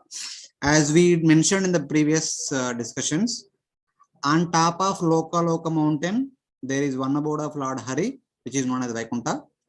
And within Dhruvaloka, Kshirodaksha Vishnu himself is residing. That is also known as another Vaikuntha Loka. And now, there is third Vaikuntha Loka within our universe. And there is mention about this particular Loka at different places in Bhagavatam. So, just above Satya Loka, to the universal covering, there is about 16.2 million yojanas. There is an empty space about 16.2 million yojanas just above Satyaloka and before we touch the universal covering. And in this free space, in this empty area, there is the abode of Lord Vishnu, that is known as Mahavaikuntha. And this Mahavaikuntha is created by Lord Vaikuntha in order to please Mother Lakshmi. And this is mentioned in the 8th canto, chapter 5, verse number 4 to 6, where it is mentioned that during the 5th Manvantara, the 5th Manvantara Avatara was known as Lord Vaikuntha, who was the son of Shubhra and Vikunta. Mother's name is Vikunta, that's why he is also called as Vaikuntha. And after marrying the goddess of fortune, Mother Lakshmi, so in order to stay in a particular place, Lord Vishnu manifested his own spiritual abode within our material universe. So that is called as Mahavaikuntha, which is situated just above Satyaloka. It is located just above Satyaloka. And the detailed description of this Mahavaikuntha, which has been created by Lord Vaikuntha, who is the son of Shubhra and Vikunta, which is located just above Satyaloka, is presented in Canto 3, chapter number 15 and 16. This is all basically the place where the 4 Kumaras were entering with eagerness to have darshan of Lord Vishnu. So that place is located just above Satyaloka within our universe. That is where the 4 Kumaras went to have darshan of Lord Vishnu. By the way, they also cursed Jaya Vijaya to be born as demons 3 times. So it is further indicated in 2nd canto, chapter number 5, text number 38-39, where it says that Burloka Kalpita Padbyam Bhuvarlokosya Nabita Hruda Swarloka Urasa Maharloko Mahatmanam Grirvyam Janalokosya Tapaloka Stanadvayam Murdabi Satyalokastu Brahmaloka Sanatana. So this is the description of the universal form. Different planetary systems are attributed to different bodily limbs of the Supreme Lord. Basically the universal form. They say that Bhurloka Kalpita Padbyam. The Bhuloka consisting of Bhuloka and also 7 lower planetary systems are like the entire leg portion. At the base of the soul is Patala Loka. As you go upward, there is Rasatala, Mahatala, Sutala, Atala, Vitala, like that. The 7 lower planet systems are like the 7 different portions of the leg. And at the thighs portion, we have Bhuloka. It's like that. So including Bhuloka, everything, all the lower planet systems all put together, 8 of them are constituted the 2 legs of the Lord. And Bhuvarloka is the Nabita. The Nabi portion, the navel portion is the Bhuvarloka. Hruda Swarloka, the heart portion is the Swargaloka. Urasa Maharloka, the chest portion is the Maharloka. And then Girvyam, the throat portion is Janaloka. And Tapaloka is Stanadvayam. Stanadvayam refers to the 2 lips. The 2 lips is the Tapaloka. Murdabi Satyaloka, the forehead is Satyaloka. 2, but Brahmaloka is Sanatana. As you go gradually upward, the forehead is Satyaloka. But you go above, which is not part of the universal form, there is Brahmaloka. Brahmaloka is not the abode of Lord Brahma. Instead, Brahmaloka is the abode of Brahman, the supreme absolute truth, which is Mahavaikuntha. This Mahavaikuntha, which is actually eternal, which is called as Sanatana, which does not subject to creation and annihilation. It is located above Satyaloka. So it is like that. The same thing is supported in Laghu Bhagavatamrita 1.4.13, Mahavaikuntha lokasya vyapakasya avyatmana. It is considered to be the avya, inexhaustible. Prakati karanam satya upari. It has been manifested just above Satyaloka. Satya upari. Kalpana muchyate. It is like that it is said. So this is the abode of Lord Brahma, Satyaloka. And starting from the abode of Brahma to the universal shell, there is a lot of empty space. In that empty space, we have this Vaikuntha, where 4 Kumaras had gone to have darshan of Lord Vishnu. So for simple understanding, in this Dhruvaloka resides Kshirodakashai Vishnu, one among the 3 deities, Brahma, Vishnu, Shiva. Brahma responsible for creation of the living entities, Vishnu is responsible for the maintaining of all the living entities, Shiva is responsible for the destruction of the entire universe. So that Vishnu stays here in this pole star. And above this Dhruvaloka mountain, which comes somewhere here, there is another Vishnu stays who takes care of the 4 elephants and the Dhruvaloka mountain, who also takes care of the different planetary systems, etc. And now, here in this Vaikuntha, the 3rd Vaikuntha, the Manvantara Avatara, who is responsible for 1 Manvantara period, he is responsible to take care of the Manvantara period. And that Manvantara Avatara stays here. Whoever is the Manvantara Avatara for that Manvantara period stays here. During the 5th Manvantara, Lord Vaikuntha was staying here.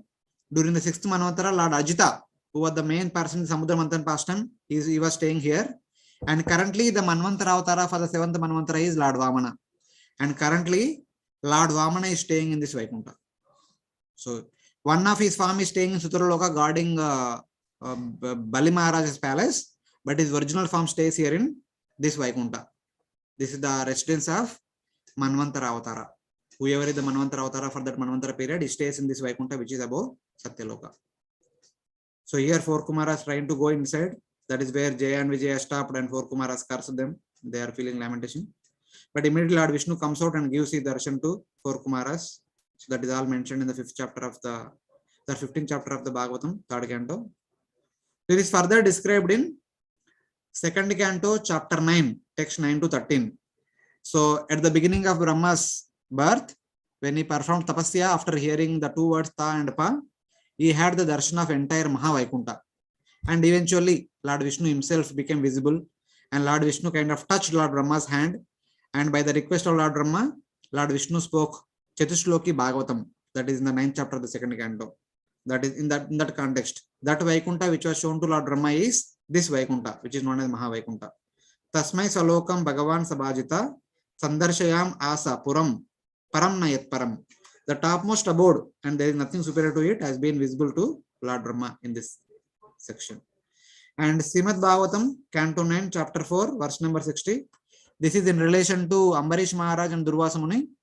When Durvasa understood that without feeding me, that Ambarish Maharaj had accepted water in order to break the fast, he became very angry. He created a fiery demon to destroy Ambarish Maharaj.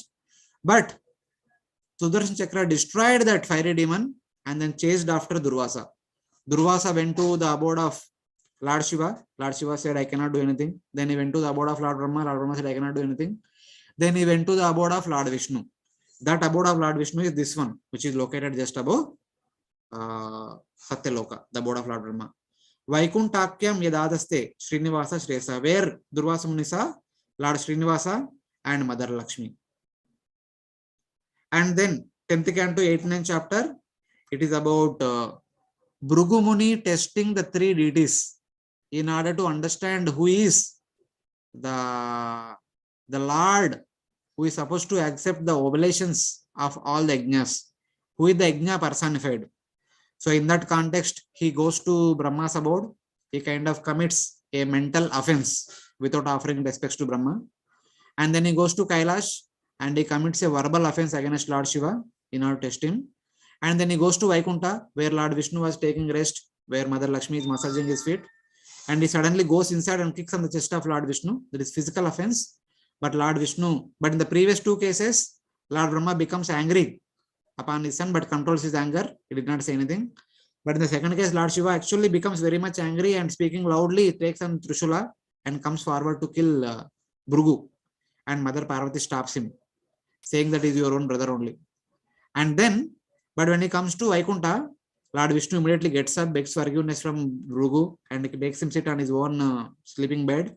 and washes his feet, massages his feet, saying that my heart is like thunderbolt, your feet is like the rose petal.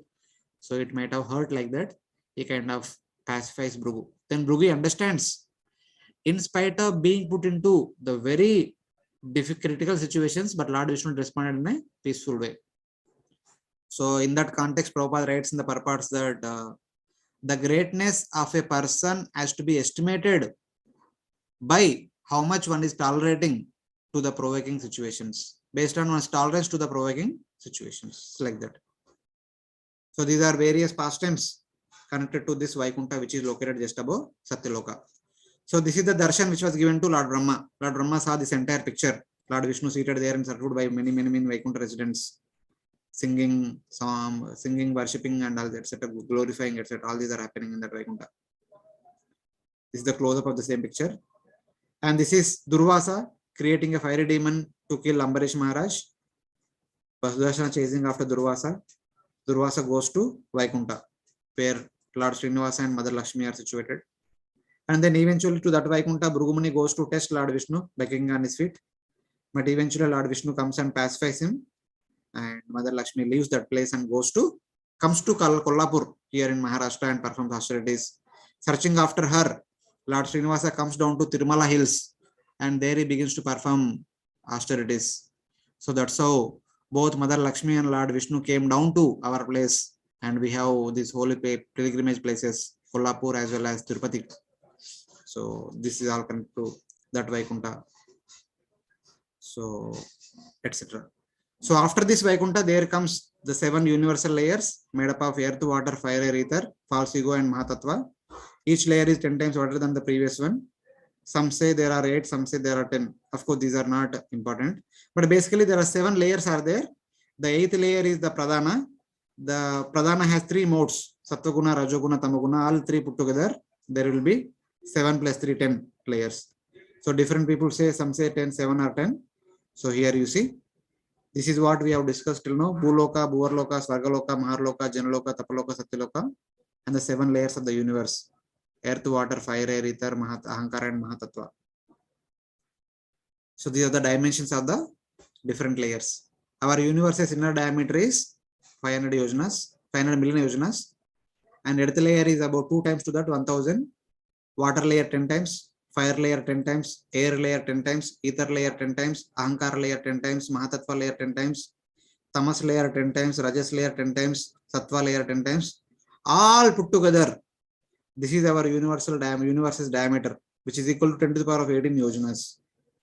This is the size of our universe, along with all the universal layers. So after this, when you go beyond the Sattva layer, there you come to Brahman. So this is the area between the universal layers and Vaikuntha planets. If you cross beyond this Brahman, you will come to Vaikuntha. So Vaikuntha is the abode of Lord Vishnu's unlimited forms of Lord Vishnu. So this is the complete picture of our universe. You see here, this is our universe with all the 14 planetary systems. When we pass through these 7 layers of the universal shell, we come to Brahman. And after passing through Brahman, we go to Vaikuntha planets. Passing through Vaikuntha, we go to Ayodhya, Madura, Dwarka, Madura, and Vrindavan. So this is our entire picture of our entire universe.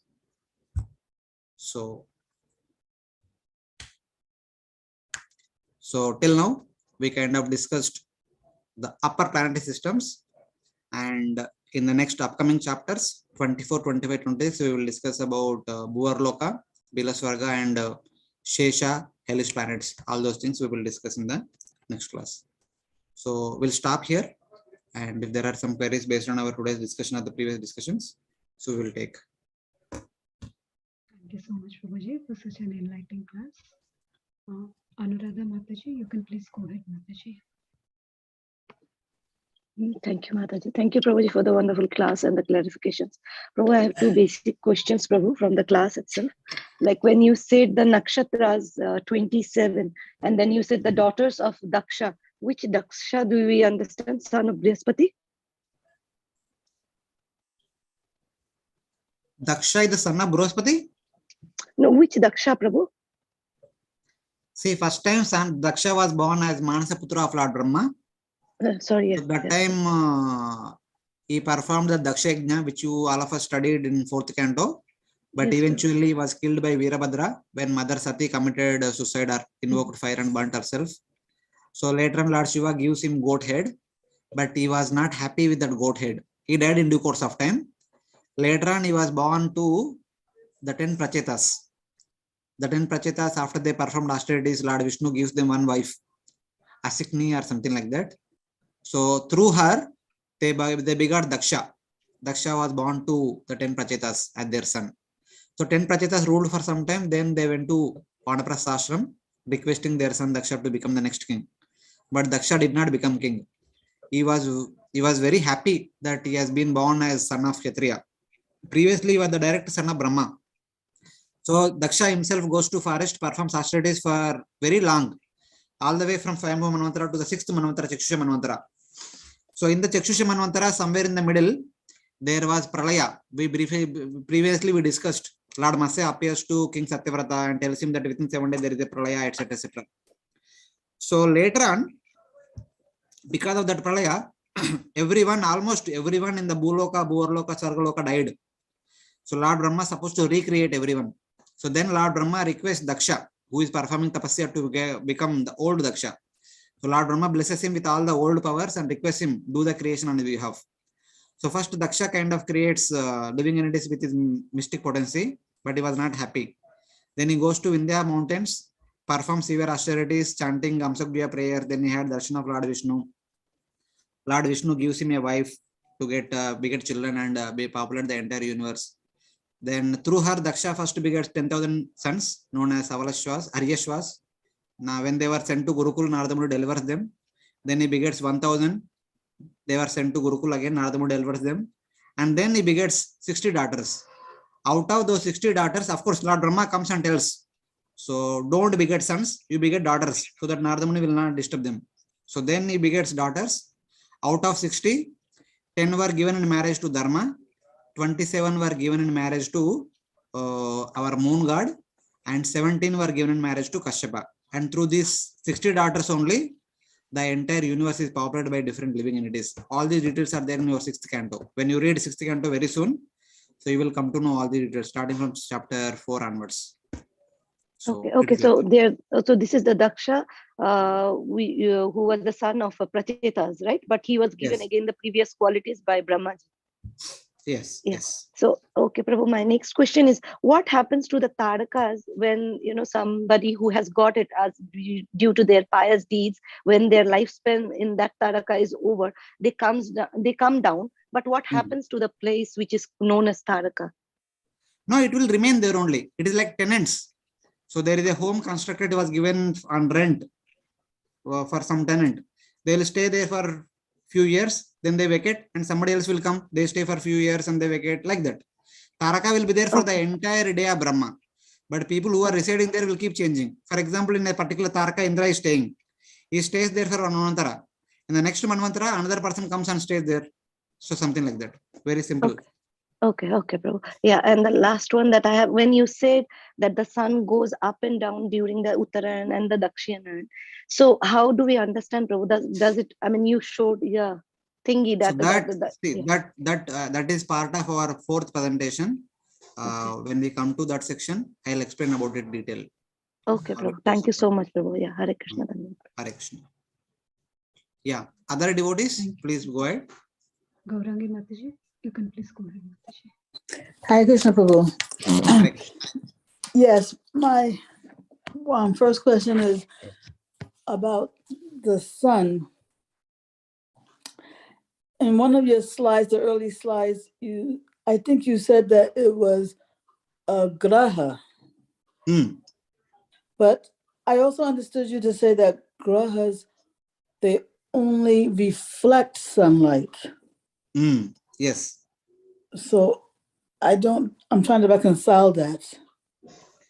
So I was saying that out of the 9 grahas, the 7 grahas corresponding to 7 days plus Rahu and Ketu, the other 8 grahas reflect sunlight. They don't have any self-generated light. So in comparison to all those objects that we see in the night, every other object is self-illuminating except the grahas. And among the 9 grahas, the other 8 grahas, they simply reflect sunlight. So since they are reflecting sunlight, they go through the concept of waning and waxing. Just like moon is going through waning and waxing, like that other grahas also go through waning and waxing. So that is the understanding, and that is the difference between the grahas and other objects in the sky. Actually, maybe I need to re-listen to this recording, but yeah, now I feel like a little more confused than I was before. See, no confusion. Sun is also part of 9 grahas, but other grahas reflect sunlight. Graha means Gati Dayaka iti graha. They are bigger in size and they are continuously revolving in clockwise direction around the pole star. They are called graha. And sun is among the graha, one among the grahas. He has self-illumination, and sunlight is reflected by other grahas. Okay. So the sun is the only self-illuminating graha. Yes, perfect. And the other 8 reflect that sunlight. Okay, thank you. And then next question, you referred to, I forget what the context was, but you referred to Vishnu's external form. So what is meant by his external form? Is it his form that is represented by the different aspects of the universe? Or what does that mean, that his external form? In Bhagavad Gita, chapter 7, text number 4, we read it. Bhumirapo nalo vayu kammano buddhirevacha ahankara iti yamme binna prakriti ashtada. These 8 elements, earth, water, fire, air, ether, mind, intelligence, ego, are belonging to my separated energy. Binna prakriti. They are belonging to my external energy. And Lord's internal energy is made up of Sachidananda. So that is the distinction made there. Similarly here, Lord's form is Sachidananda form. Like Lord Vishnu, Lord Narayana, Lord Krishna, Lord Ram. That form is Sachidananda. But devotees worship the Sachidananda form of the Lord. The yogis worship and meditate upon Paramatma form, which is there in the core of the heart. Only those yogis who are freed of all contamination can be able to see the Paramatma in the core of their heart, in the process of Ashtanga Yoga. But those yogis who are not yet purified, they were recommended to meditate upon the universe, considering the different planetary systems are different position, different places of the different body limbs of the Lord Vishnu.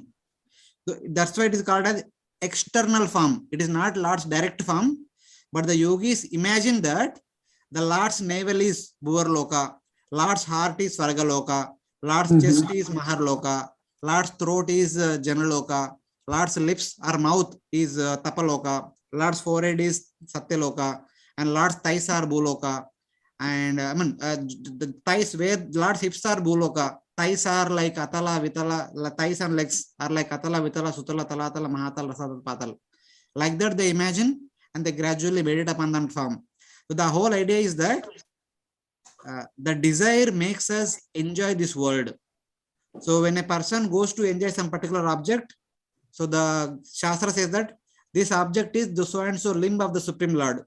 So he ultimately thinks that what I am trying to enjoy in this world, it is Vishnu only. So why should I enjoy Vishnu? Instead of enjoying Vishnu, let me serve Vishnu. Like that, the transformation takes place in their heart. That is the whole idea of allowing them to meditate upon universal form. This like imaginary form that you just described, is that sometimes called Virat Rupa? Yeah, yes, it is Virat Rupa.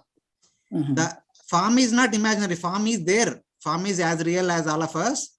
But considering that form to be Lord Vishnu's form is imaginary. They are just attributing, because this form is like the forehead of Vishnu. Satyaloka is like the forehead of Vishnu, And like comparing with the different body limbs of Lord Vishnu is kind of imaginary.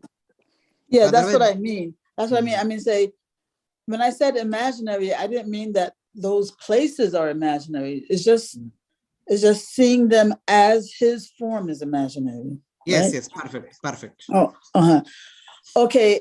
That was wonderful. Also, I had a question about the pole star. So the pole star is a spiritual planet, right? Yes, but it is it's it is abode of Lord Vishnu. Yes, so it's a spiritual planet that is located within this material universe. Is that correct saying? Yes, yes. Okay, and so therefore, even though it's a spiritual planet, it is outside of Vaikuntha. Is that so? Because it's in this material universe. So it sounds like it's not part of Vaikuntha, even though it's spiritual. No, for that matter, when we go to Vrindavan, we say the Vrindavan is non-different from the spiritual Goloka Vrindavan. And when we go to Ayodhya, we also hear that this Ayodhya is non-different from the spiritual Ayodhya. When we go to Dwaraka, we say that this Dwaraka is non-different from the spiritual Dwaraka. Even when we go in the South India, any Vishnu temples, the famous Divadeshams, all of those places are said to be non-different from Vaikuntha. So Tirumala, Kanchipuram, and Srirangam, wherever Lord Vishnu's temples are there, they are non-different from Vaikuntha. So for that matter, wherever we go to Lord Shiva's temples are there, they are also non-different from Kailash. So wherever Lord stays, he cannot stay here and there in the ordinary places. When he comes down, he comes along with his own spiritual abode. So he comes here to perform some Leela, he comes here to maintain the universe. So he cannot stay in a rented apartment. He will stay in his own abode. So wherever he stays, his abode also comes along with him from the spiritual world. And he will stay in that spiritual abode only as long as he is there in the material world. So like that we have to see. Yeah, thank you. Also, concerning Brahmaloka,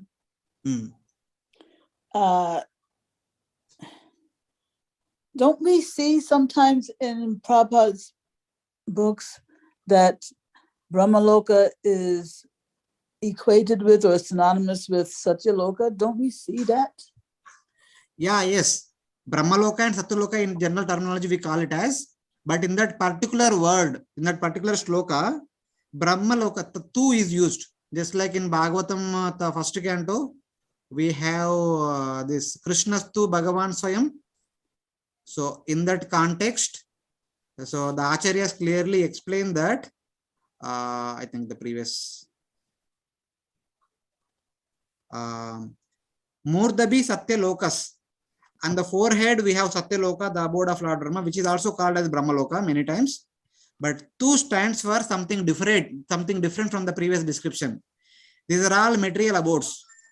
And two indicates this Brahmaloka is the spiritual abode, which is the abode of Brahman. Brahman means the absolute truth. Here, this is the abode of Lord Vishnu, which is Sanatana. Remaining all does not Sanatana. At the end of Brahma's day, they are all destroyed. But this abode of Lord Vishnu is not destroyed. So here, this Brahmaloka should not be seen as abode of Brahma. Instead, it is supposed to be seen as the abode of Brahman, the supreme absolute truth. Okay, so would you say then that the way we should interpret this word Brahmaloka is dependent on the context in which it is found? Yes, yes. Based on the context, we need to see. Okay. Also, again, concerning this, now I'm not, how should I say? Let me say Satyaloka, right? Where Lord Brahma resides. I think you were saying that in that Satyaloka, there is no suffering like in the other planetary systems. There's, they only feel for, I think it's like this paradukkha dukhi thing. right? Yes, yes, yes. And so I thought that I've often heard that even up from, we hear from Lord Brahma to the ant, everyone is suffering in this world due to the temporal nature of this world, including that of Dhruvaloka, because he is part of this material world. So how do we reconcile this one? So the context we have to see differently. So in Brahmaloka, those devotees even who go to Satyaloka, who are the associates of Lord Brahma, in general, their lifespan is pretty long. They live for the entire day of Brahma. So they are continuously engaged in bhakti. So because of which there is no suffering at all. But for others, this is explained in Bhagavatam Canto 3, chapter 32. Who by practicing very seriously Jnana or Ashtanga Yoga, who attained Satyaloka by following the path of light, if they treat the Brahma is the supreme absolute truth and Brahman is the ultimate destination, there is nothing beyond that, and they do not accept the form of Bhagavan, they do not consider the form of Bhagavan to be eternal, they simply consider the form of Bhagavan to be one among us, just like we are born and avatars also appear and die. So a person, a jnani or a yogi with that kind of understanding, in spite of having gone to Satyaloka, even though they may stay in Satyaloka for the entire day of Brahma, they will take birth again in the same material world in the next day of Brahma. They will not attain liberation. So for them it is mentioned in Bhagavad Gita, Abrahma Bhuvana Loka Punar Avartino Arjuna. One who does not have respect towards the form of Bhagavan, even though they may go all the way up to Satyaloka, they will have to take birth again in this material world. Maybe in the lower planets. By taking birth in the lower planets, they certainly go through misery. Though there may not be any misery in Satyaloka, but in their new birth, when they come to lower planets, in the Bhuloka, Bhurloka, Sargaloka, they will go through misery. So like that we have to understand. So, but we understand that temporary lifespan, this experience of temporary lifespan, is itself a source of misery. So for those people for whom their life is temporary, even though they're in Satyaloka, should it not be a source of misery for them that they're? No, as long as they are staying there, it is not a misery. The misery is they need to take birth again. In the next life, they will go through misery in the material world. In these upper four planets, Maharloka, Janaloka, Tapaloka, Satyaloka, they are very peaceful and serene lokas. We don't see any apparent misery there. They are always situated in performing their sadhana, tapasya, austerities, or yajna, such kind of things. Mm-hmm. If they do not come back to Godhead, when they need to take birth again, then they go through misery. Taking new birth itself is a misery. Mm-hmm. Mm-hmm. So like that. Okay, and then Pitraloka, did you say that was synonymous with the moon planet? Yeah, moon is the main Pitraloka. Oh, so there's more than one Pitraloka? Yes, there is another Pitraloka in the Yamaloka, the abode of Yamaraj, that we will discuss in the next class. But the moon is the main Pitraloka. Oh, because I didn't know that there was another. I was thinking about the one by in the abode of Yamaraj. So I thought that was the same one, but you're saying this is a different one from that. This is the main Pitraloka, that is secondary Pitraloka. But this main Pitraloka, which is the moon planet, is that also an abode for ancestors, or is it only the secondary one for the ancestors? No, it is for the main Pitrus, who are the Devatas who are responsible for the maintenance of the universe. And some of our ancestors, if they are pious, they may go to Pitraloka. And also, only half of the moon is Pitraloka, and other half is belonging to Sadhyas, another category of Devatas, who will go there by performing the people from our place will go there by performing pious activities. Okay. So I mean to say there are main Pitrus who stay for the entire 1 Manvantara period. But some of our ancestors who are pious, they may go to Pitraloka, they may stay there for a few thousand years, and when their piety is over, they'll come back. Something like that. So these main Pitrus, how would you translate that in English? The main Pitrus, the Devatas only? Yeah, among the Devatas, there are different types. They are one category of Devatas, one category of administrators. So we have in our administration, we have different ministers belong to different departments, finance ministry and etc. etc. Health ministry. So these Pitrus are supervisors for the seasons, months, and fortnights and years, like that. They have different responsibilities to look after. Okay, just 2 more questions, Prabhu. This question is difficult for me to ask because I don't remember how to pronounce the name of this mountain. This is Mana something mountain. Manasutra mountain, it is here. Manasutra mountain. Yeah. What's the relationship between that and the Dhruvaloka mountain? See, Manasutra mountain indicates that sun is traveling just above that mountain, that much only. Yeah. And Dhruvaloka mountain is somewhere here, which is kind of a boundary wall between Loka Varsha and Aloka Varsha. So all these planets that we discussed, the stars, everything is within the Dhruvaloka mountain. Dhruvaloka mountain is a huge mountain. It goes all the way from here to Dhruvaloka. In height, it goes all the way up to here. And then the Manasutra mountain is where now? Here. It is just 10,000 yojanas in height. But it's within the Dhruvaloka mountain?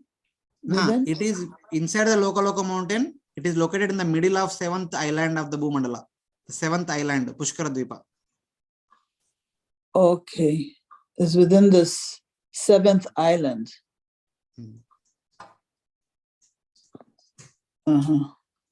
Okay. And then last thing, Prabhu, thank you for being so patient. But last thing is this word, I know you explained it already, but this word Abhijit. Can you explain that word again, Abhijit? So there are 27 nakshatras, the 27 star groups, where 27 daughters of Daksha are staying. In addition to them, there is 28th, that is known as Abhijit. It is not visible always. Once in a while, it becomes visible. It has a specific purpose and a specific role to play. So details I don't know. The astrologers can explain about Abhijit in more detail. So I can only tell where it comes, what is the position, etc. What are the activities and the special significance of Abhijit, I don't know. But it's a constellation that is sometimes visible, sometimes not. Yes. Whereas the other 27, they're always visible. They are always visible. I mean, as long as the sun is not out, right? Yes. In the night time, we can see. Yeah. Okay, Prabhu. Thank you so very much. Hare Krishna. Okay. Other devotees, please go on. Hare Krishna, Prabhuji. Thank you so much for clarifying, giving more information about the different upper planets. I have 2 questions, Prabhuji. One question is, you said the sun's rays does not come within the Satyaloka, Maharloka, Janaloka, and all of that. So how do we, but we still constantly keep hearing about the day of Brahma, and then during the night there is darkness and everything annihilates. So how is the time, Kala, day and night coming in reference to Brahmaloka, or Satyaloka, when there is no sun? Okay. See, this is our universe. Garbhodaksha Vishnu resides here. You are able to see the slide with the complete universe picture? Yes, Prabhuji. Garbhodaksha Vishnu resides here. Yes. So at the very beginning of the day, from his navel, there comes a lotus flower. And dividing that lotus flower into 14 divisions, Lord Brahma created these 14 planetary systems. This is Satyaloka. Of course, in the next picture, we have the names. But this picture is having full... I understand. So remember this, and we'll go back to the previous picture. So at the end of Brahma's day, all these things are there for the entire day of Brahma, for 1000 Chaturyugas, or for 14 Manvantaras. at the end of Brahma's day, Shesha, who is here holding the entire Bhumandala, so that the Bhumandala does not sink into Garbhodak ocean, he kind of emits, he becomes very angry and opening his third eye, he creates the 11 Rudras. And the 11 Rudras create intense fire, because of which the people in these three lokas, Bhuloka, Bhuvarloka and Svargaloka, they are all subjected to intense heat. All the water bodies are evaporated, all the food grains are burnt, and they become lifeless. All the people die because of that intense fire. And that fire, Bhagavatam says, it goes all the way up to Maharloka. Then, unable to tolerate the heat, the people in Maharloka goes to Maharloka, Tapaloka, and from there they goes to Janaloka, and from there they go to Satyaloka. They all go to Brahma. They say that the lower part of the universe is getting burnt by the fire produced by 11 Rudras, who appeared from Anantashesh. Then Brahma says that now it is the time for night. Let us go into Garbhodaksha Vishnu. Lord Brahma, taking all of them, enters into the body of Garbhodaksha Vishnu, and there Brahma and all the living entities, they take rest for the entire night of Brahma. That is 1000 Chaturyugas or 14 Manvantara periods. In the next day morning, again from the navel of Lord Vishnu, the lotus again comes, and Brahma appears on top of the lotus and divides the lotus into 14 divisions and creates 14 planetary systems and creates all of us. So that creates all of us means creates all of our gross bodies, so that all of us can perform or resume our activities. And not only these people, even the people who are living in these three abodes also, giving up their gross bodies, which are burnt by the fire produced by the 11 Rudras, along with the subtle body, they also enter into the body of Garbhodaksha Vishnu. And all of us will get our new gross body in the next day of Brahma by Brahma. Okay. So the 11,000 Chaturyugas, and when we talk about the Brahman, so we're talking about the Brahman's day and night, which corresponds to the Brahma's day and night. Yes, Brahma's day and night. Okay. Yeah. The other question I had, Prabhuji, is so when we see about all these different lokas, swargas, mandalas, and the different activities when people commit, they go there. How do we, or maybe you will be explaining this in the future slides. There are two parts to my questions. How do we associate people who perform bhakti yoga? So when you said they will go to Vaikuntha and other, is this the Vaikuntha that is above our universe, or in the actual spiritual abodes Vaikuntha? That is one question. And the other question is... We'll take this, then we'll go to the next question. Okay. See, according to Sri Vaishnava understanding, they say that when a devotee serves the deity and other Vaishnavas here for their entire life, if they are completely purified, if they are ready to go back to spiritual world, after giving up their gross body, based on their mood, either they will go to the Dhruvaloka, where Lord Vishnu is personally there, Garbhodaksha Vishnu, or they will go to this Mahavaikuntha, about which we discussed. Right. And there they will serve Lord Vishnu till the end of the current day of Brahma. Till the end of the current day. We are now exactly somewhere in the middle of the day. Till the end of the day, all the devotees will serve the Lord. At the end of the day, anyway, all these planetary systems are destroyed, and Mahavishnu's Mahavaikuntha becomes invisible. It becomes disappeared from there. And Mahavishnu will take all the Lord Vishnu will take all the devotees who are serving him there in that abode, and he will take them to Mahavaikuntha in the spiritual world. Oh, okay. So that is the understanding of our Sri Vaishnava Acharyas. And according to our Gaudiya Vaishnavism, we say that devotees will go to a different universe where Lord Krishna is performing current pastimes. There they will take up training, like induction program. As soon as we join in a company, we go through induction program. Right. So then they are qualified to go to the main Goloka Vrindavan. It's like that. Okay. But here, what we are discussing in the Bhagavatam is in relation to all these places is that people not only practice bhakti, different people practice different things. Some people who practice sakama karma, they go to Pitruloka and enjoy, come back, as we read in Bhagavad Gita. Etam bhukta sargalokam vishalam kshine punyam arthalokam vishanti, etc. And those people who practice nishkama karma yoga and then jnana yoga and ashtanga yoga, they going through all the abodes in the entire universe, following the path of light, ascending one by one, they go to Satyaloka. There they will stay till the end of Brahma's day. Then they enter into Brahman. Some yogis enter into Brahman immediately. Sayujamukti they attain immediately. But some yogis who want to see the entire universe before going to Brahman, they pass through all the Maharloka, sometimes Janaloka, some more time Tapaloka, some more time, then they go to Brahmaloka or Satyaloka. They stay there till the end of Brahma's day. Then they enter into Brahman. So such kind of yogis or jnanis are also there. So that we have to understand in relation to all the planetary system that we discuss here. Oh, okay. Thank you, Prabhuji.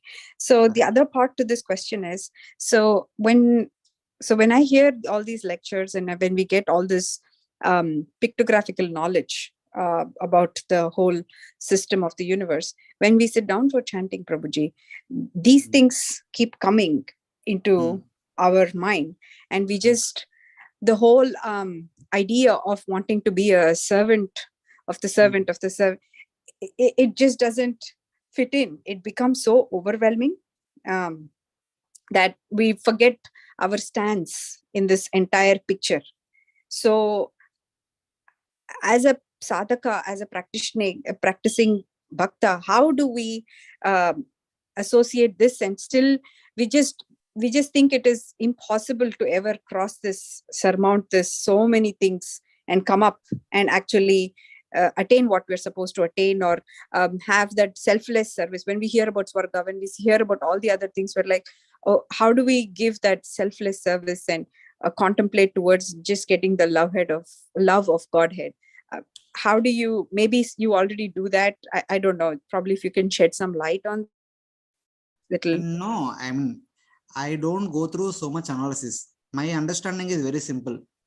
Since we are living in this world, it is better to have some knowledge about this world, how things are happening in this world. Okay. So when of course all of you are in the West, I don't know how the way you stay. For example, if you are staying in an apartment which has got some society, when you are staying in a particular place, that apartment or the society will have some rules and regulations, how it operates, the maintenance, etc. So is it better to know how things are operating there, so that we can stay comfortably in that place, something like that. Okay. So when we are in this world, we should know some details about this world, how things are happening, etc. So that we can focus on our sadhana. Okay, Prabhuji. All right, thank you. Hare Krishna. Okay. So if there are no devotees, there are some questions in the chat box, seems to be.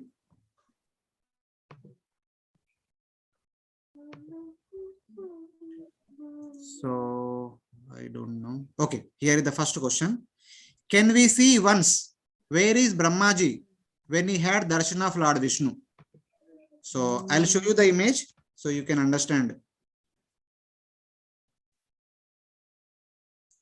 So Brahmaji was here when he had darshan of Mahavaikuntha. So that Mahavaikuntha was just above that abode of Brahma. The Mahavaikuntha is somewhere here. Brahmaji was in Satyaloka, and there he performed tapasya for 1000 celestial years. Then he had darshan of Mahavaikuntha as per chapter 9 of Canto 2. So that Vaikuntha is here and Brahmaji was here. So it is very simple.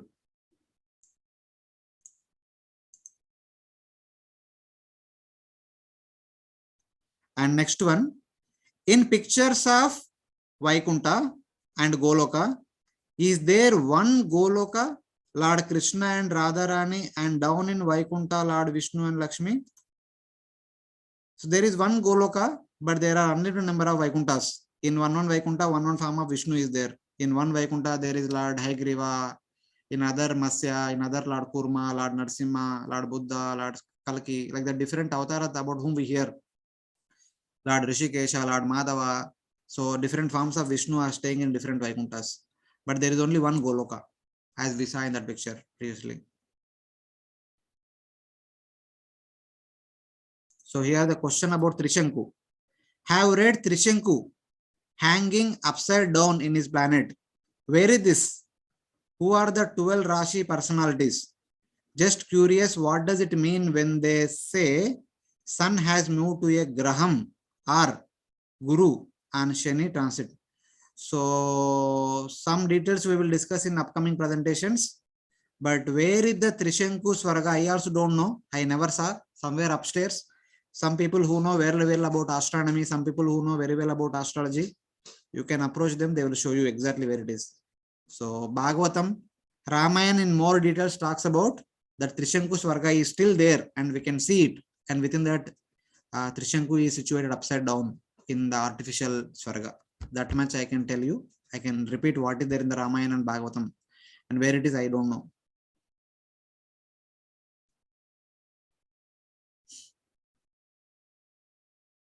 Okay. So these are the few queries from chat box. Hare Krishna. Hello? Yeah, just one last thing. In a previous class, you addressed this question that I had before about, whether the upper planetary systems are within the stem or composed of the stem, but I really didn't understand that explanation, how they are actually not within the stem, that they are simply composed of the stem. Yes, yes. They all have some connection to the stem. The stem is their center of the orbit. So that's what, let me see.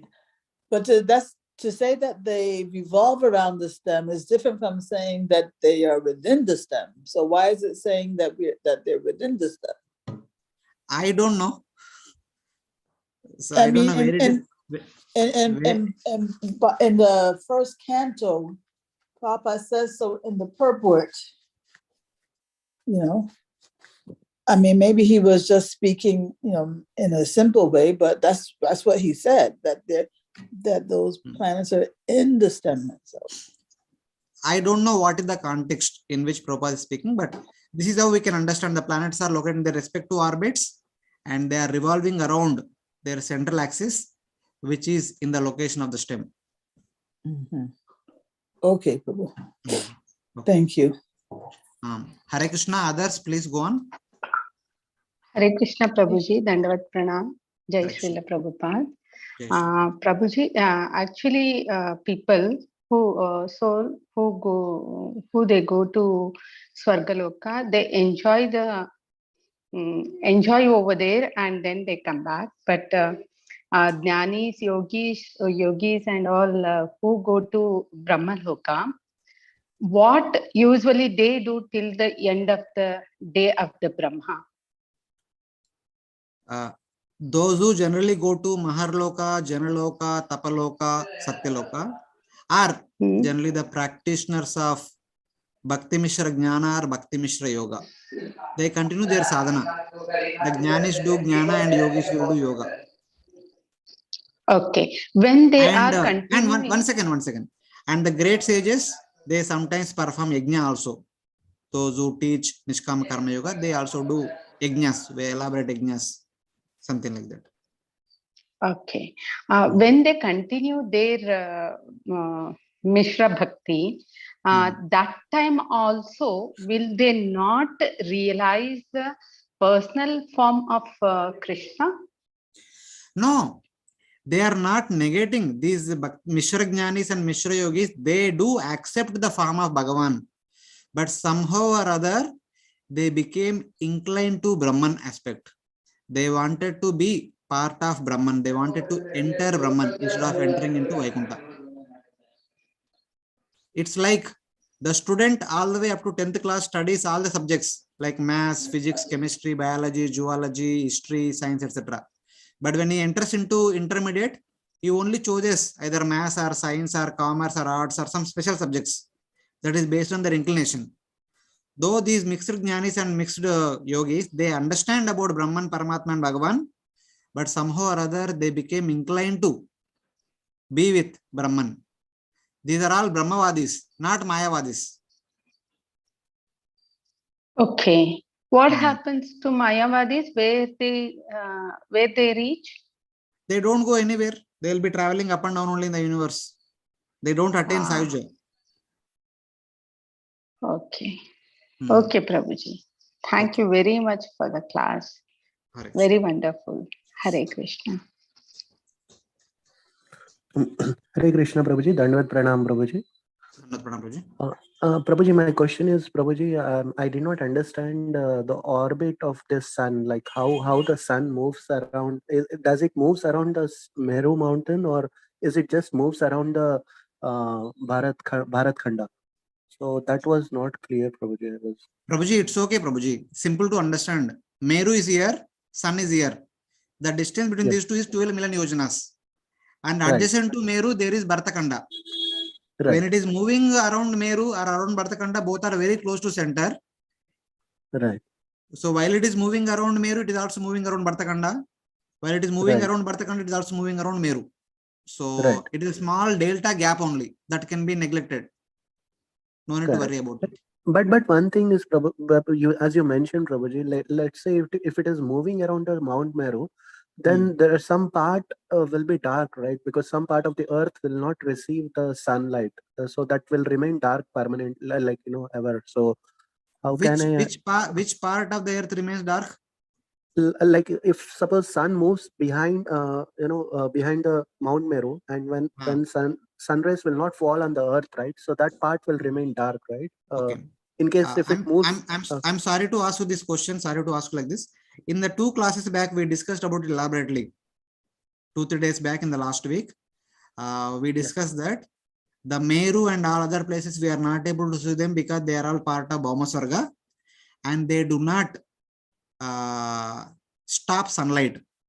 They do not cast shadow.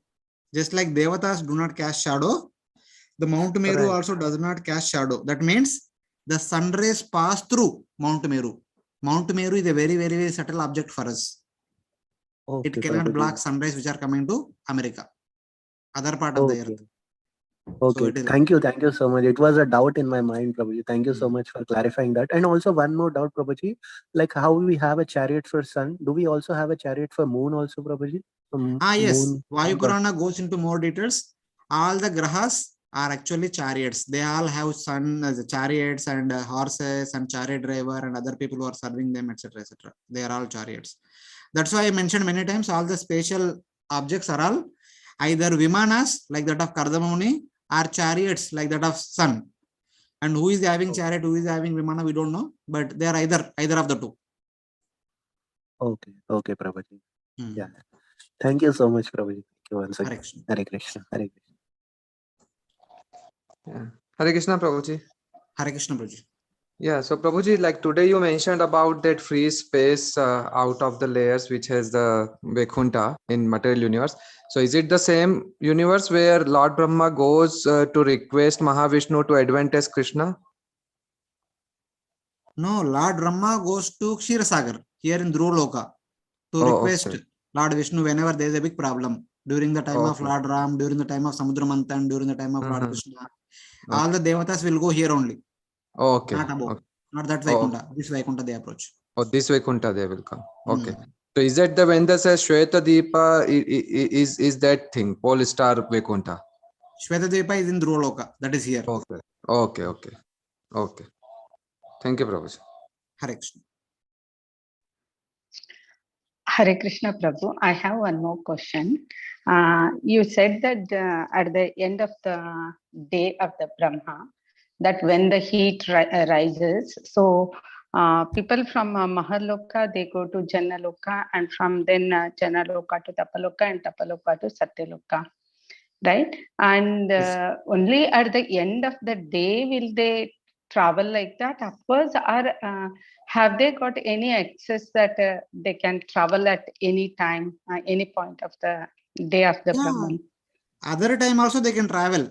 The people in these 4 lokas, they can go up and down, but this is their home. They may go there, meet Brahma, and come back their home after a few days or after some time, according to them after some time.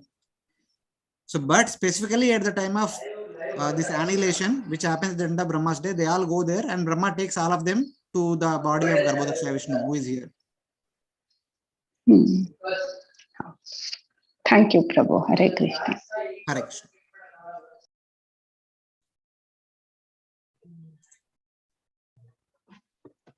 Thank you so much, Prabhuji. Devotees, if nobody have any other question, Prabhuji, with your permission, can we end the call here, Prabhuji? Mataji, we have some more chat questions if Prabhuji has the time.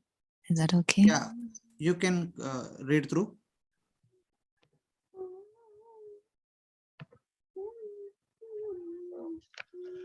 Okay. I think Sukha Mataji was asking about the 12 Rashis. What are the 12 Rashi personalities? Not now, maybe in the later. Okay. And then there was one more question on Prabhuji. Can I know clearly the difference between Lord Krishna and Lord Vishnu, please? That also not in this section. I mean, you might be hearing about them very frequently, very now and then. Every class talks about Lord Krishna and Lord Vishnu. Krishna is avatari, Lord Vishnu is expansions in different forms. So like in the last picture, we have unlimited Vaikunthas. In one Vaikuntha, one Vishnu form is there. And Krishna is there in Golok Vrindavan, which is the topmost planet. Okay. And then Hare Krishna Prabhuji, thank you for the very detailed explanation. In the Bhagavatam, is there only mention of the Vaikuntha in this universe, or does it speak of the spiritual world Vaikuntha planets? No, we are only talking about our universe. Whatever is there within our universe, we are just referring. We mentioned about 3 Vaikunthas. One is about Loka mountain, one is in Dhruvaloka, one is about Satyaloka. These 3. So in all of the Bhagavatam, it only talks about these Vaikuntha planets, or does it go to the spiritual world? See, if you say all of the Bhagavatam, you need to specifically mention on which context. For example, King Prithu going to Vaikuntha means he is going to spiritual world. When Dhruva is said to be going to Vaikuntha, means Dhruva came to this Vaikuntha, this abode, Dhruvaloka, because they requested for some place and some for service. So Lord Vishnu gave his own service to Dhruva. So he is supposed to be maintain the universe, but currently Dhruva is maintaining on behalf of Lord Vishnu. That is about this. But when at other places, when we hear that the devotees attend Vaikuntha, they actually go to the Vaikuntha in the spiritual world, not the Vaikuntha here. But according to Sri Vaishnavas, for this particular day of Brahma, they will be here in this Vaikuntha, either here or here. And at the end of the day of Brahma, they will go to spiritual world. That is the understanding of Sri Vaishnavas. So we can take whichever we want. Thank you, Prabhuji. I think there are a couple more. Do the Falastutis refer to Bhuloka Vaikuntha? I don't know. Where is the Falastuti which is talking about it? When it comes, we'll discuss. Right now, we are not talking about it. Okay. Falashruti means every whatever puja we do, whatever we do, they say at the end we go in Vaikuntha Loka. Even in Jagannath Ashtakam, at the end we say Vaikuntha So Loka. going to Vaikuntha means spiritual world only. But for now, it may be that Vaikuntha which is in our material world. Here we go through proper training. And then along with Lord Vishnu, when Lord Vishnu also goes back to spiritual world, that time we go along with him to the main spiritual world. As Sri Vaishnavas say. So like that we can understand. Yeah.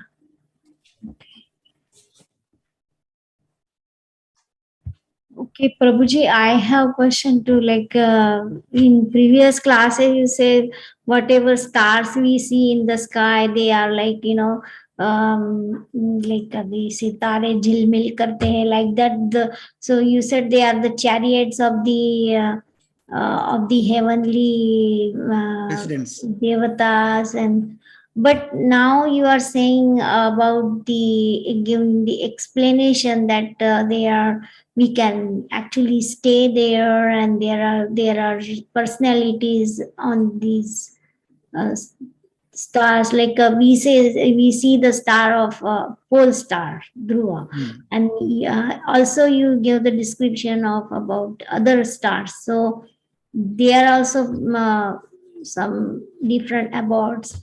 So can you explain a little bit? See, every star is a huge abode. The abode is like the Kardama Muni's airplane or Surya's chariot, something like that. They are very huge. We said that starting with 6.5 kilometers to all the way up to 100 yojanas, like 1300 kilometers and much more than that. So many people stays there. All the different variety of devatas, along with their family members, friends, relatives, servants, brahmanas, and all these different people, everyone. It's like big palace, and it's like that big. The king's palace, how it is there, filled with a lot of people, like that. Many people will be there in each and every star. So that is the greatness of Lord's creation. Thank you, Prabhuji. Thank you for your patience. And those Hare chariots, those stars are chariots, right? Those stars are chariots. Some stars are like chariots. Some stars are like airplane, like that we hear in third canto. Kardamon is airplane. They could be either of the two, either chariot or as airplane. Yeah, so we should not confuse it with our conception of chariots, let's say on this earth, where only a couple of passengers can fit, right? It's more like... These are big chariots.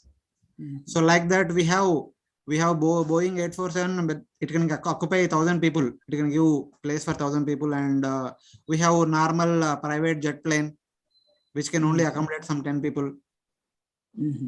So like that, small are there and big are there. Hare Krishna Prabhu, this one other maybe clarification. Maybe you mentioned about Daksha's daughters, 27 were there, and the 28th is Abhijit.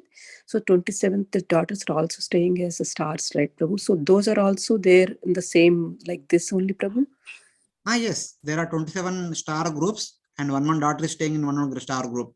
It is like big Antapura, the ladies' chamber, and she will be there along with her friends and other people who are assisting them, servants, etc. They are all staying in those respective star group.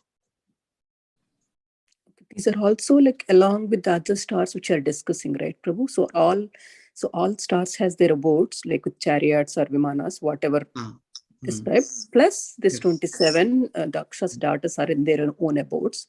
Yeah, those are also like chariots or vimanas, or that is different? Yes. Even Indra's abode is also like chariot or vimana. Oh, okay. Every person who is staying in Dhruvaloka and Swargaloka, their residence is either a vimana or a chariot. Like just like for example, Ayodhya is a kingdom where people are there, king is there. Just like that, we have here in like Bhuprapancha, right? Bhuloka. Like that, they have their abode on a chariot or vimana. Like that, all the people will be there, just like. Yes. It is a big township, a big palace, different quarters allocated for different category of people. Everyone will be there in that palace.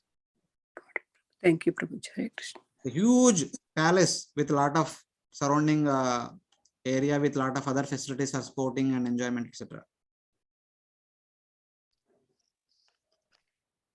Hare Krishna, Prabhu. Prabhuji, actually, in the Bhagavad Gita, Krishna mentions many places you come to my Dhama, Param Dhama. Then which Dhama is he referring? When Krishna is saying Mama Dhama, that is belonging to Krishna is talking himself, that belongs to Krishna Loka. When Krishna is talking as Vishnu, that talks about Vaikuntha. So it depends on the devotee. See, because we Gaudiya Vaishnavas see Krishna as Vrindavan Krishna, so then it is corresponding to Golok Vrindavan. But others in general, outside, they see Krishna as an incarnation of Vishnu. So then my abode refers to Vaikuntha.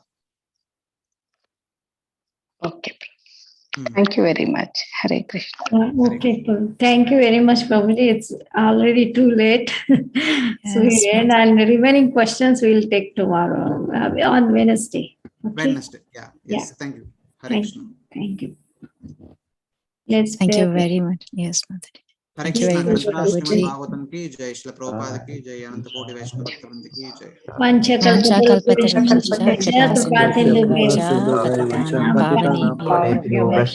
नमो नमः अनंत कोटि वैष्णव वृंद की जय श्रील प्रभुपाद की जय ग्रंथराज श्रीमद् भागवतम की जय his grace Pavaneshwar प्रभु जी की जय thank you so much Prabhu ji Thank you so much, Prabhuji. Dandavat Pranam. Hare Krishna, dear devotees. Thank you for joining. We will end the